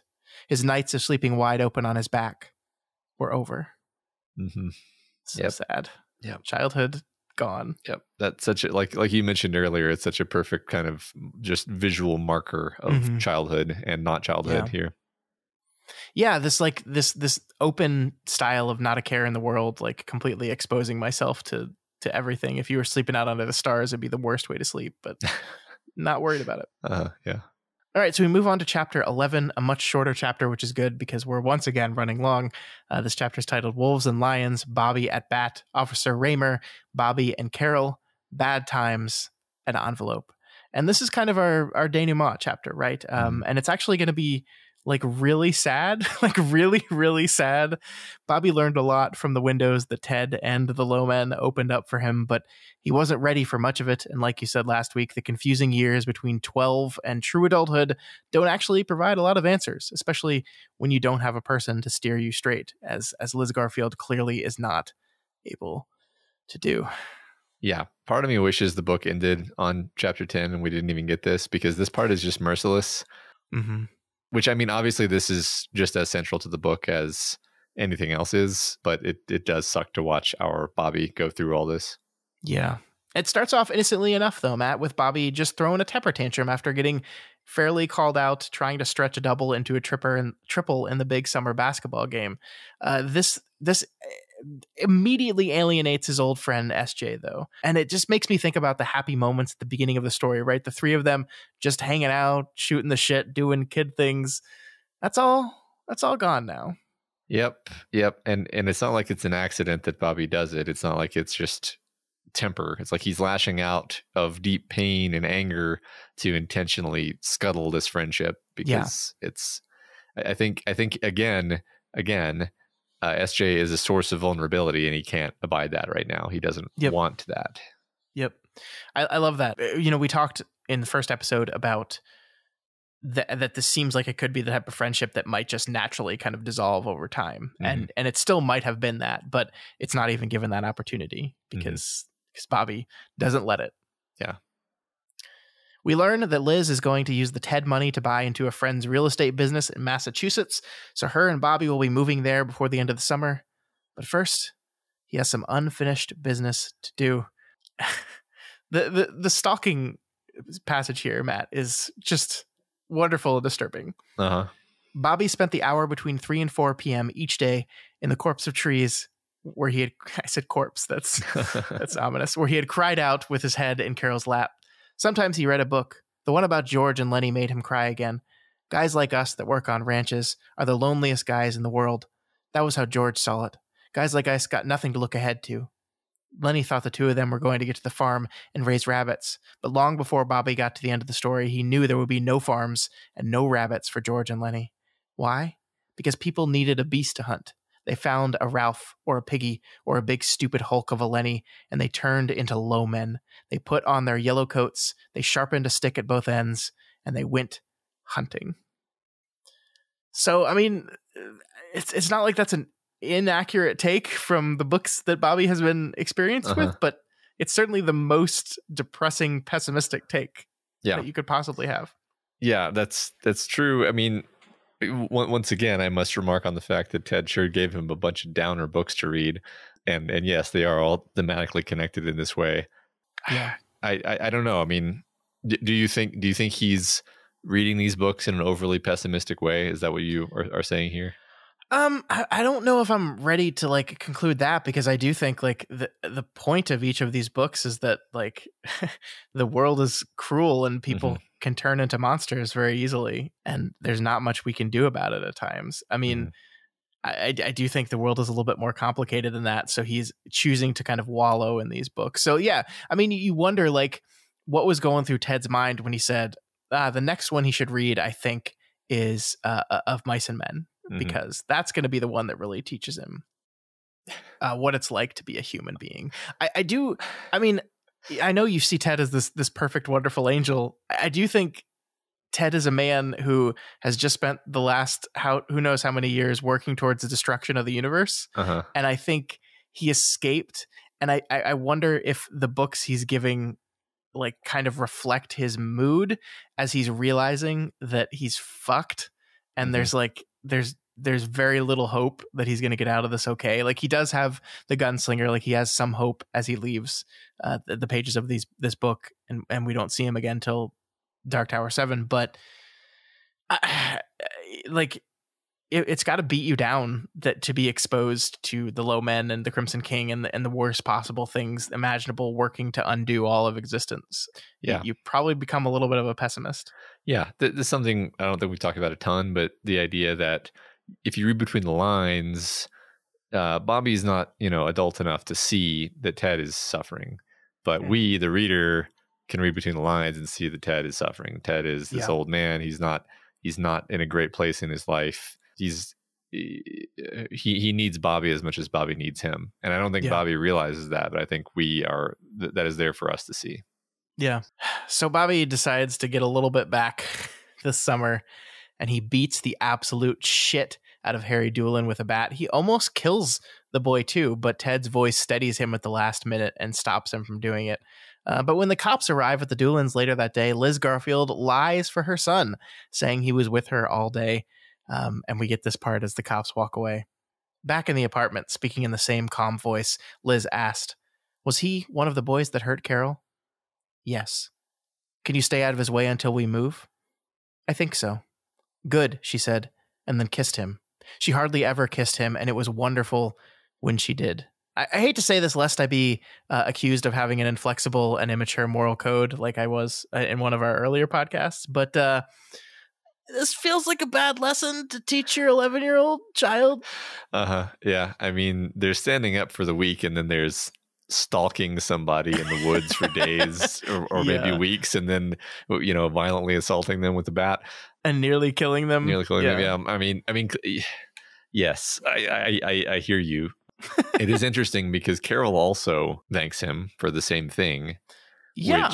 which again, I'm like, does that mean we're supposed to think that this was like the right thing to do? I can see how it could be viewed as like a gunslingery thing to do. I'm actually reminded of like the plan to fight the wolves, except this was just a kid walking through the woods. Yeah. He's I not mean, like, he's not a robot. what these kids did was awful. It was awful. Like, absolutely awful. But like this kid, this ain't the way. This ain't the way. Like, and no, I think you're right that Carol does the same thing. Carol, like kisses him again, like just like his mother. Like this is the two women in his life see him do this incredibly violent, angry act of revenge and reward him with love and affection, the thing he is desperately searching for it. The interesting thing, though, is Carol rewards him for it, but then there's this really important moment where Carol is running away and Bobby professes his love. He says, "Carol, I love you." She stopped at that. Or maybe it was just she'd reached Commonwealth Avenue and had to look for traffic. In any case, she'd paused a moment, head lowered, and then looked back. Her eyes were wide and her lips parted. "Carol, I have to go home. I have to make the salad," she said, and ran away from him. She ran across the street and out of his life without looking back a second time. So this is kind of like, you will not get the love and affection you think you need or want, like you will get this like quick, "Oh, you did this for me, big strong man. You killed." Like, thank you for doing this thing, but it will leave you alone. Like, because I am not going to be with the guy that would beat a man with a bat. I will just thank him and go on with my life, Yeah, that's a good point. Yeah. And I mean, the thing I boil it down to is like, does Bobby beating the kid make him more likely or less likely to do future violent acts against women? And I would argue either neutral or slightly more likely, because now he's just angry. He's even angrier and more alienated than he was before, and feels even more justified. Definitely. I think it's almost illogical in the way he would mentally and emotionally connect beating a woman with humiliation, but given by another man. So what am I going to do? I'm going to beat more women. Yeah. Right. Yeah. Yeah. Yeah. It's sad. And I just don't know. Like I'm trying to process like the scene. I mean, the scene with Carol is certainly sad. Like obviously she doesn't love him, and like it's almost kind of absurd for him to shout out "I love you." Like, again, he's 11 years old. Does he actually love her? No, he's just desperate for love. That's what he wants. He wants love and affection. He's not getting it from his mother. He got it from Ted, but Ted's gone, and he wants it wherever he can. And he's not gonna get it, and so he's gonna isolate himself more. And as you said, like, kind of turn inward more and more and take less risks and chances and moments of empathy with anyone. Right. Yeah. Which is the part of the story we move into now. Yep. So Bobby and his mom moved to Massachusetts, and as we already know, he gets into more and more trouble, destroying property, drinking, doing drugs, getting thrown into juvie. By 14, he gets busted for the previously mentioned B&E and does 6 months in a correctional facility. Yeah.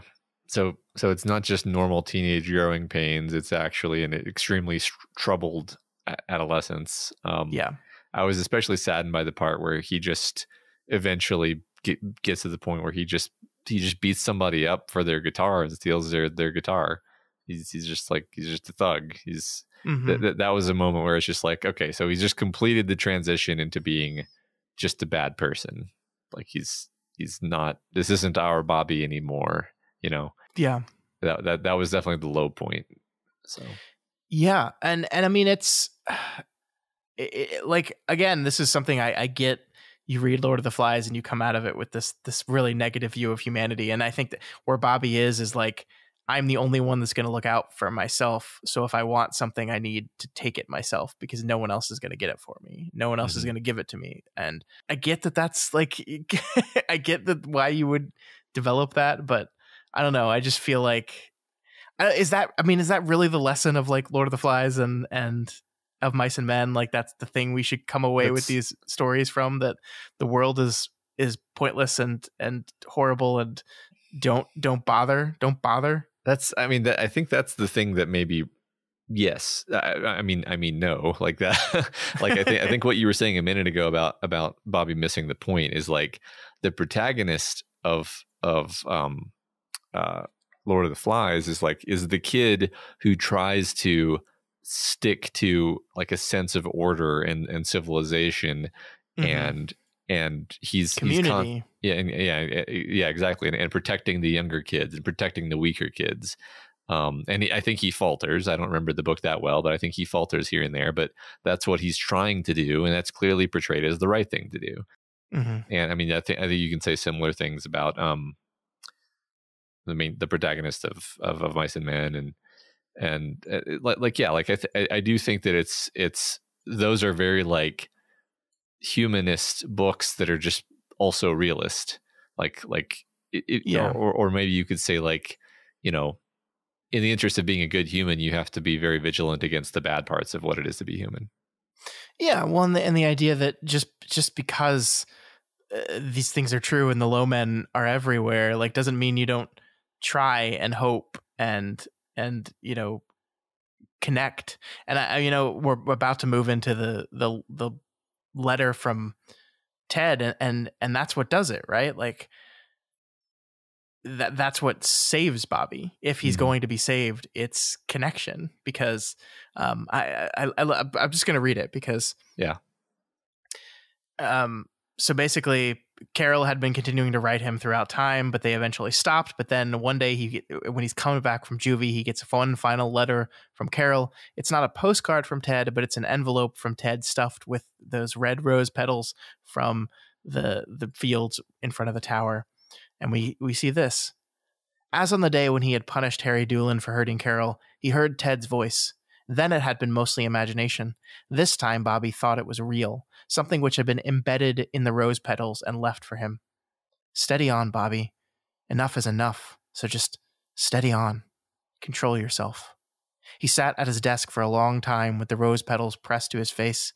At last, careful not to lose a single one, he put them back into the little envelope and folded down the torn top.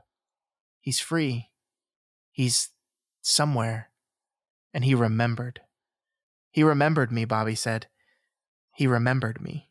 And that is the most important part to Bobby, right? Is that Ted remembered him. That this connection he made with someone, he remembered it. And it was still important to him. That it was important enough to Ted to reach out to Bobby. And that is what saves him, as we were talking about. So this idea that, like, in spite of everything low and terrible and awful, the low men and what they bring and what they represent, that we need those connections more than anything. We need, you know, our quartet. We need our connection to people. That was, I think, one of the lessons that Roland couldn't learn or struggled to learn, right? That he put the quest over the people, and the people are all that matters in a world of cruelty and chaos and horrible abuse. What is the only thing that matters? The love and the people you have around you. Yeah. Couldn't have said it better. It's it's beautiful point. All like you said, all he needs is just literally not even any text, just the knowledge that Ted cared about him and does care about him, and that's enough for him. That's enough. And you know, I like the content of what the you know, the psychic message or whatever is just, it's almost a little bit of a chiding tone. It's like, yeah, get a hold of yourself, son, you know, buck up. But it doesn't even matter. It's just enough that there's a recognition and a connection. I love it. Yeah, it is definitely chiding, but it's not like overly critical of the mistakes he's made. You know, it's not like, look at what you did, you little jerk. It's not that. It's just, hey, okay. Yeah. Stop it now. Enough is enough. Stop it. Just be steady now. And I think, you know, everything we were talking about is perfectly summed up in the final lines of the book, where Bobby goes to his mother and she says, "We've made such a mess of things, you and me. What are we going to do?" "The best we can," he said, still stroking her head. He raised it to his lips and kissed the palm where her lifeline and heartline tangled briefly before wandering away from each other again. The best we can. So that's, you know, that's like in conclusion, Stephen King says, what do we do in this world of low men? What do we do? All we can do is the best, is the best we possibly can. We just need to try. We need to try. That's it. Yeah. And King doesn't tell us, 15 years later, Bobby was a respected author, right? No. He just gives us this hope that Bobby has been able to recenter himself and take this, literally take his mom's hand and give her a kiss, which is a sign of love and connection and forgiveness and all these positive things that we've been wanting. And then maybe he's going to go forward and stop fucking up so bad. Yeah. And importantly, the thing that his mother rarely gave him that he desperately wanted, he now recognizes that his mom needs some of it too. And so he gives it to her. I like that. Yeah. Good point. Yeah. And that is the end of our story. Gosh, what a lovely and depressing little book. Clearly we have a lot to say about it. So I'm glad that we get to talk about it again next week. Yeah, absolutely. Absolutely. So yeah, next week we're going to do our overview episode. I'm not entirely sure why I scheduled an overview episode for a book we only did 3 episodes on, but it's too late to go back now. So we'll be back to talk about more Low Men and Yellow Coats next week. But before we finish for the day, we've got some discussion question and answers to go over, Matt. Not nearly as many as last week, thank goodness, but still quite a bit. So let's just dive into them. Let's do it. So Brett 7921. We should probably read the question first. The question was your favorite seedy location, your favorite down there in storytelling. Brett 7921 says, being from New Orleans, where many sections of the city resemble King's Down there, and one would be wise not to get caught at night, you would think I would know at least a couple stories on the subject, but only one comes to mind. The Daredevil, the comic book, since I've never seen the show, was my favorite as a kid, which kind of answers last week's question also. Hell's Kitchen is his stomping grounds and is the seedy, sleazy, and downright nasty version of Down There that I can think of. As an 8-year-old kid whose cousin had lent him the comics, it was an eye-opening experience. I guess I was a little young to be reading such things, but I believe I turned out fine. Not that I would let my kids read it at that age. It's funny. I know so little about New York City that for all I know, Hell's Kitchen is totally made up. It's not. It's real. Okay. I mean, the Daredevil Hell's Kitchen and the real Hell's Kitchen are completely different. Okay. They're not the same at all. And I think Hell's Kitchen is actually, it's a pretty small area of New York City. It's in Manhattan. It's like right kind of north of Broadway. Mm-hmm. I got some really good restaurants in there. I've been there before, but it's not nearly the place that Daredevil makes it seem. But it works. It works for a comic book setting, that's for sure. Did you see any superheroes when you were there? I did not. I saw no superheroes. Okay, never mind. Baby Can You Digger Sam said, there's a few great ones I can think of. Nocturne Alley in the Harry Potter books, where all those bad wizards go. Sid's Creepy Room and Toy Story, definitely not where toys want to end up. Having watched The Polar Express about 1 million times with my train-obsessed toddler, I also recall when the train stops to pick up a kid on the wrong side of the tracks. Nothing really scary about that place, just where the kids lived whose parents don't have a lot of money. Those privileged kids were pretty odd to be there, and thankfully accepted that kid as belonging. The granddaddy of them all is Mos Eisley. After all, you will never find a more wretched hive of scum and villainy. And then Baby Can You Digger Sam adds an edit. And that's why you don't answer the question before you finish the podcast. We got you, Sam. We got you. We always get one. We got you. That's great. Yeah. Yeah. Yeah. With the live jazz band. Sorry. Jizz What band. is the Thank you. Thank you. Sorry. So stupid. All right. Amazing Duck 42 says, one of my favorite down there's is the Shades district of Ankh-Morpork from Terry Pratchett's Discworld novels. There's a lot of character in the Shades. You can find rooming for the differently respectable sort of person, a hot meal with meat, and you I love that. And you only might get stabbed a little if you find yourself there past dark. Kidding aside, Pratchett spent a lot of time writing about the Shades and had some real pointed commentary about poverty, acceptance, and people's lot in life. His boots theory has been something that I have pointed to multiple times to help a certain generation wrap their heads around socioeconomic unfairness. This humanizing characterization is something that Terry Pratchett and Stephen King have a lot in common. I've read other authors who have explored down theirs on their own, and wrote the scary bits okay, but missed that there's still people in those situations. You don't ever forget with these authors that the people living down there have lives outside of the story too. I like that. Yeah. There's actually, I would say, a large number of authors where it's like if you're going to the bad part of town, everybody you meet there is like a caricature. And Yep. Yeah. Cool. Love Terry Pratchett. Have not read near enough of his work. We'll continue to love the name Ankh-Morpork. Yeah. It's such a wonderful name for a city. I love it.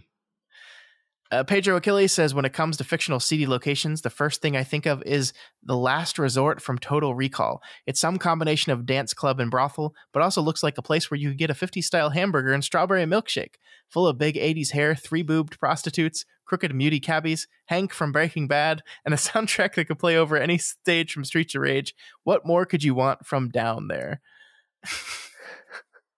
No, that is perfect. Yeah. He also, I just want to point out that Pedro Achilles wrote "Give These People Air," but wrote it in a way where I'm supposed to do an Arnold impersonation, and I can't do that, Pedro. I'm sorry. Yeah. Yeah. No, that's great. The funny thing about a lot of these like movie seedy bar situations, like the one in Terminator 2, for example, is like when I was a kid, I was like, oh, that looks like a scary place. I never want to go there. And now I look at it and I'm like, that looks like a fairly nice bar, actually. Wait, like Terminator 1? No, Terminator 2. It's a bar, Oh, the one at the very beginning? Yeah, the one at the very beginning. Yeah, it's just a bar. It's just a bar, yeah. But like when I was a kid, I was like, oh, this looks like a place that no one should ever go, Complicated 9519 says, okay, I spent 2 days trying to find an answer to your question. And I'm sorry, Scott, but my answer is from an anime. Tokyo's downtown district in Ikebukuro in the anime Durarara. Yeah. This show is as confusing as you'd expect. Not surprised. Some kid moves to Tokyo to go to school with his best friend. He gets caught up in some strange urban legends. A Dullahan, headless horseman, who rides a black motorcycle with no lights. Some dude so strong he can rip streetlights out of the ground and get hit by a car without breaking bones. Mass murderers and a girl who can control others with a sword. Gang is called Blue Squares and Yellow Circles. A group of otakus always out to help those in need. This place has it all. Even a Russian sushi chef and a mastermind convincing young teens to commit suicide. It's got everything. It's definitely down there and a mess to boot. I won't get into more details for your sake, but I'll say it's never a dull moment for any of these characters. Oh, anime. Never change. Yep. It won't ever change. No, it won't. Pear Jane says, a requirement of down there is the necessity of going there. The protagonists have to go to conduct business, and then they sidle away. My first thought was Willie's in Sunnydale, but I'm going with Angel's Caritas in Los Angeles. I was a karaoke host for 6 years, so Caritas and its host Lorne hold a special place in my heart. Oh my god, you know what? The name of the place is Caritas, and I've watched Angel like 5 times, and for whatever reason, I just couldn't remember that until halfway through this answer. The name of the place is Caritas. Okay, got it. Caritas. Anyway, so Caritas and its host Lauren hold a special place in my heart. While it's not seedy, it's underground and a welcome place for demons and humans alike. No violence tolerated unless you consider a 246-year-old vampire warbling Mandy an act of violence. Rest in peace, dear Andy Hallett. I forgot that Andy Hallett had passed away, and when I saw this answer, I went and looked up because I reminded myself. It's a very sad story. Okay. I'm not sure who that is, actually. It's the guy who plays Lorne, who is the owner of Caritas, not Caritas, Scott. Gotcha. Jesus. I think it was because it was next to Los Angeles, so I was already like, I don't know. I forgive you, Scott. I forgive you. Mojo Yashka says, as long as this question is open to television shows, then my favorite down there place is the Gem from Deadwood, run by the eloquent Al Swearingen. To be fair, the dialogue on this show is more flowery and literary than most books I've read, and it has the added attraction of intense and profound profanity. You could make the case that the Gem is more of a location for the citizens of Deadwood to mingle and relax, but I think that any place where you could end up being fed to the pigs could also be considered a wretched hive of scum and villainy. Have you ever seen Deadwood? I've seen like half an episode and enough to know the profanity thing.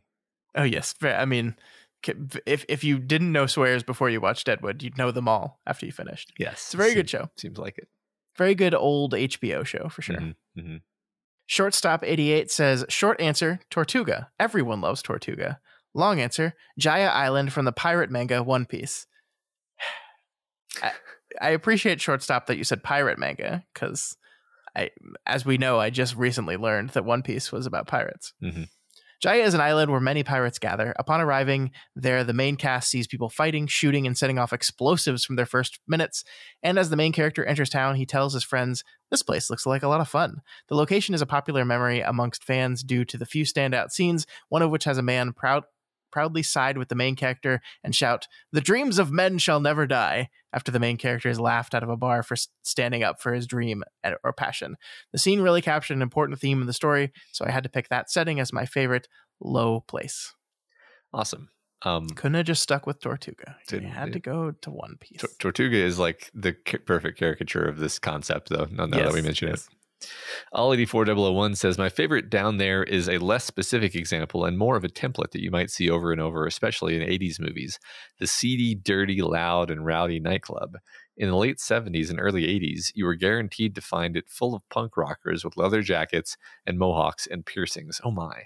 The Dive from Howard the Duck, where Cherry Bomb plays, immediately comes to mind. The Bluesy Club in downtown Chicago from Adventures in Babysitting is another. God bless Elizabeth Shue and The Babysitting Blues. Eternally on the wrong side of the tracks, in the worst part of town, but somehow able to do a brisk enough business to stay open despite all the flagrant health code violations. The kind of place that only exists in the coked-out mind of a Reagan-era Hollywood screenwriter. Yeah, I know exactly what you mean.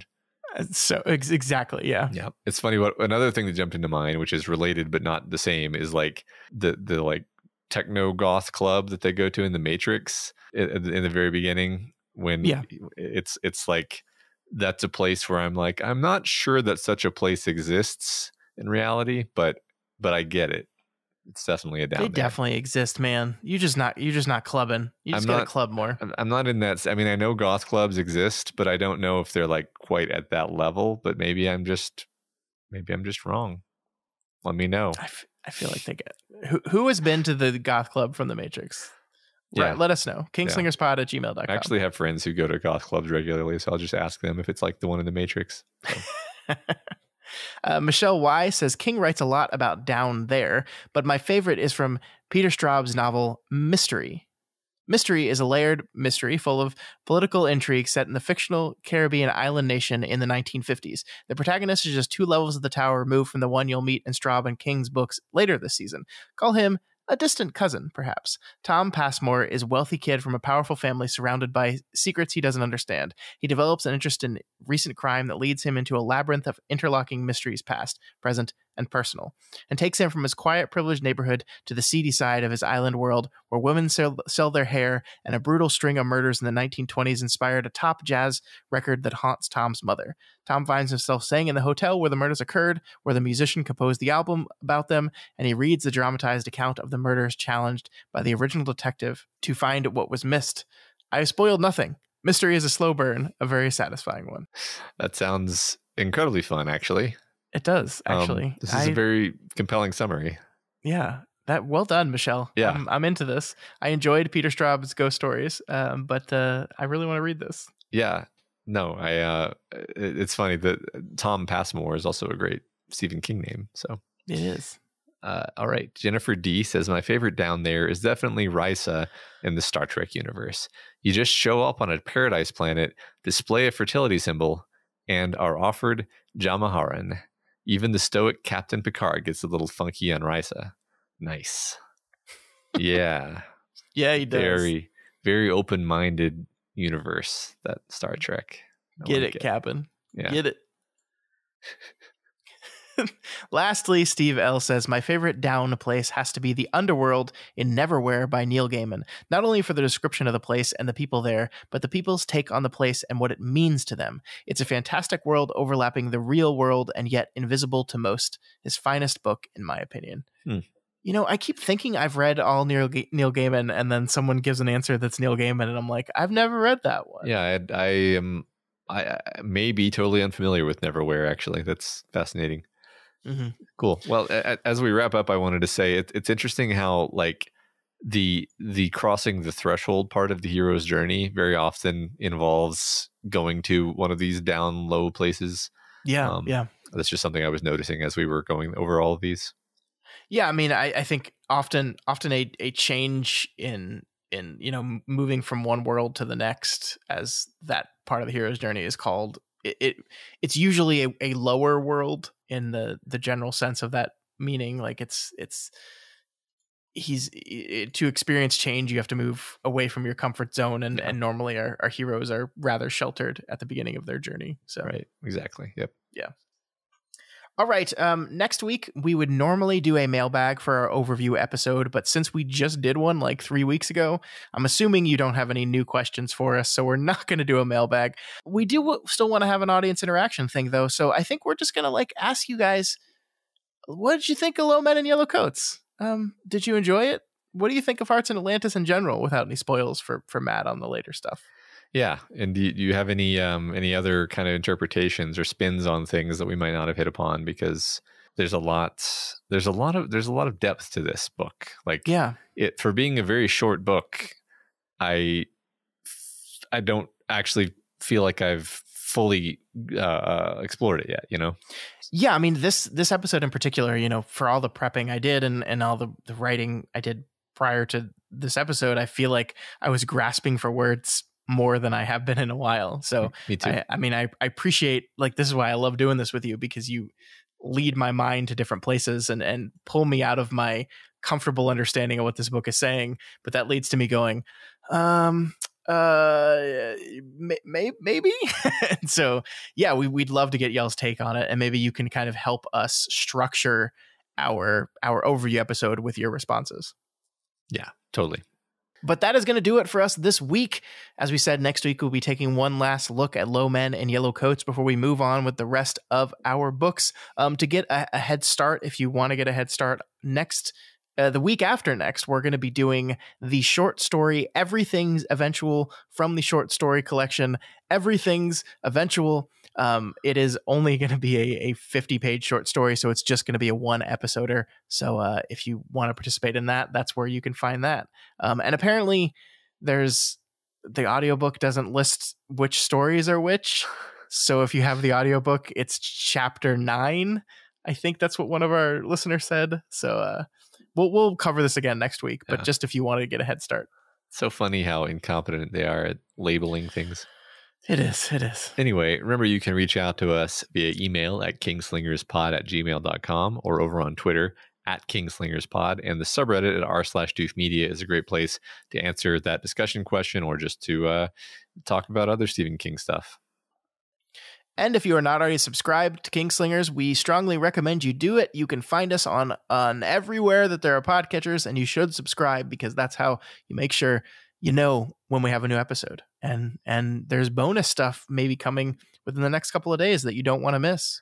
Definitely. Bonuses are great.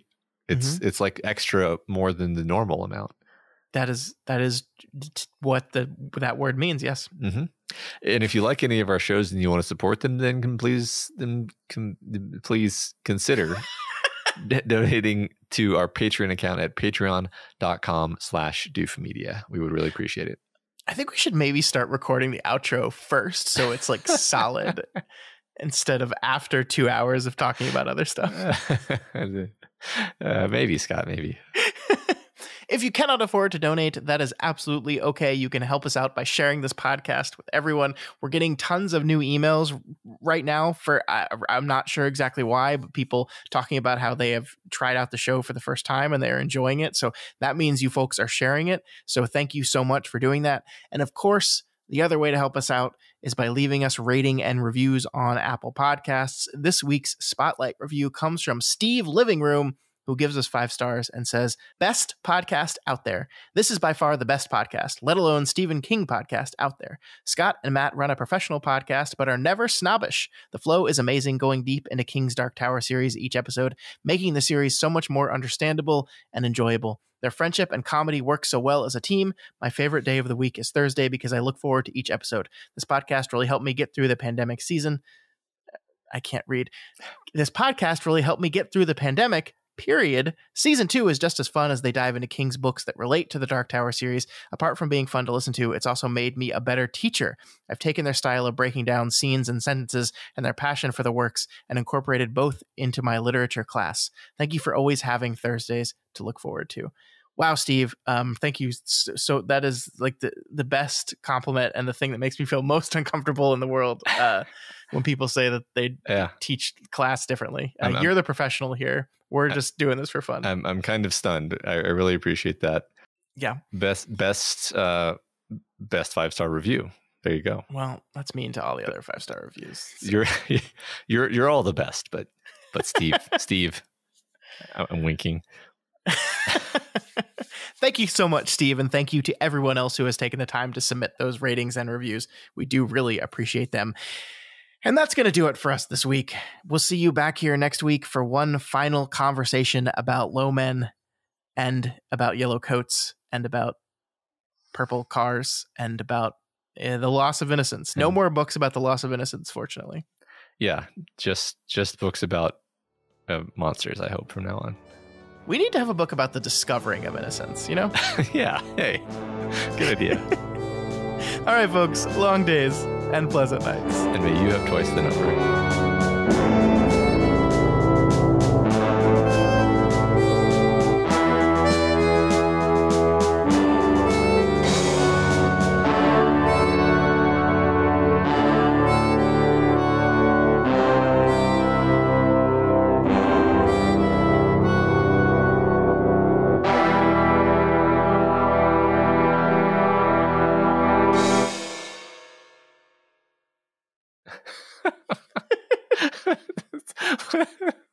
Trying to think, is there even what would discovering of innocence even look like? Definitionally, the first thing that jumps to mind is Mary Poppins and the arc of the dad. Oh, there you go. I guess that's there you go.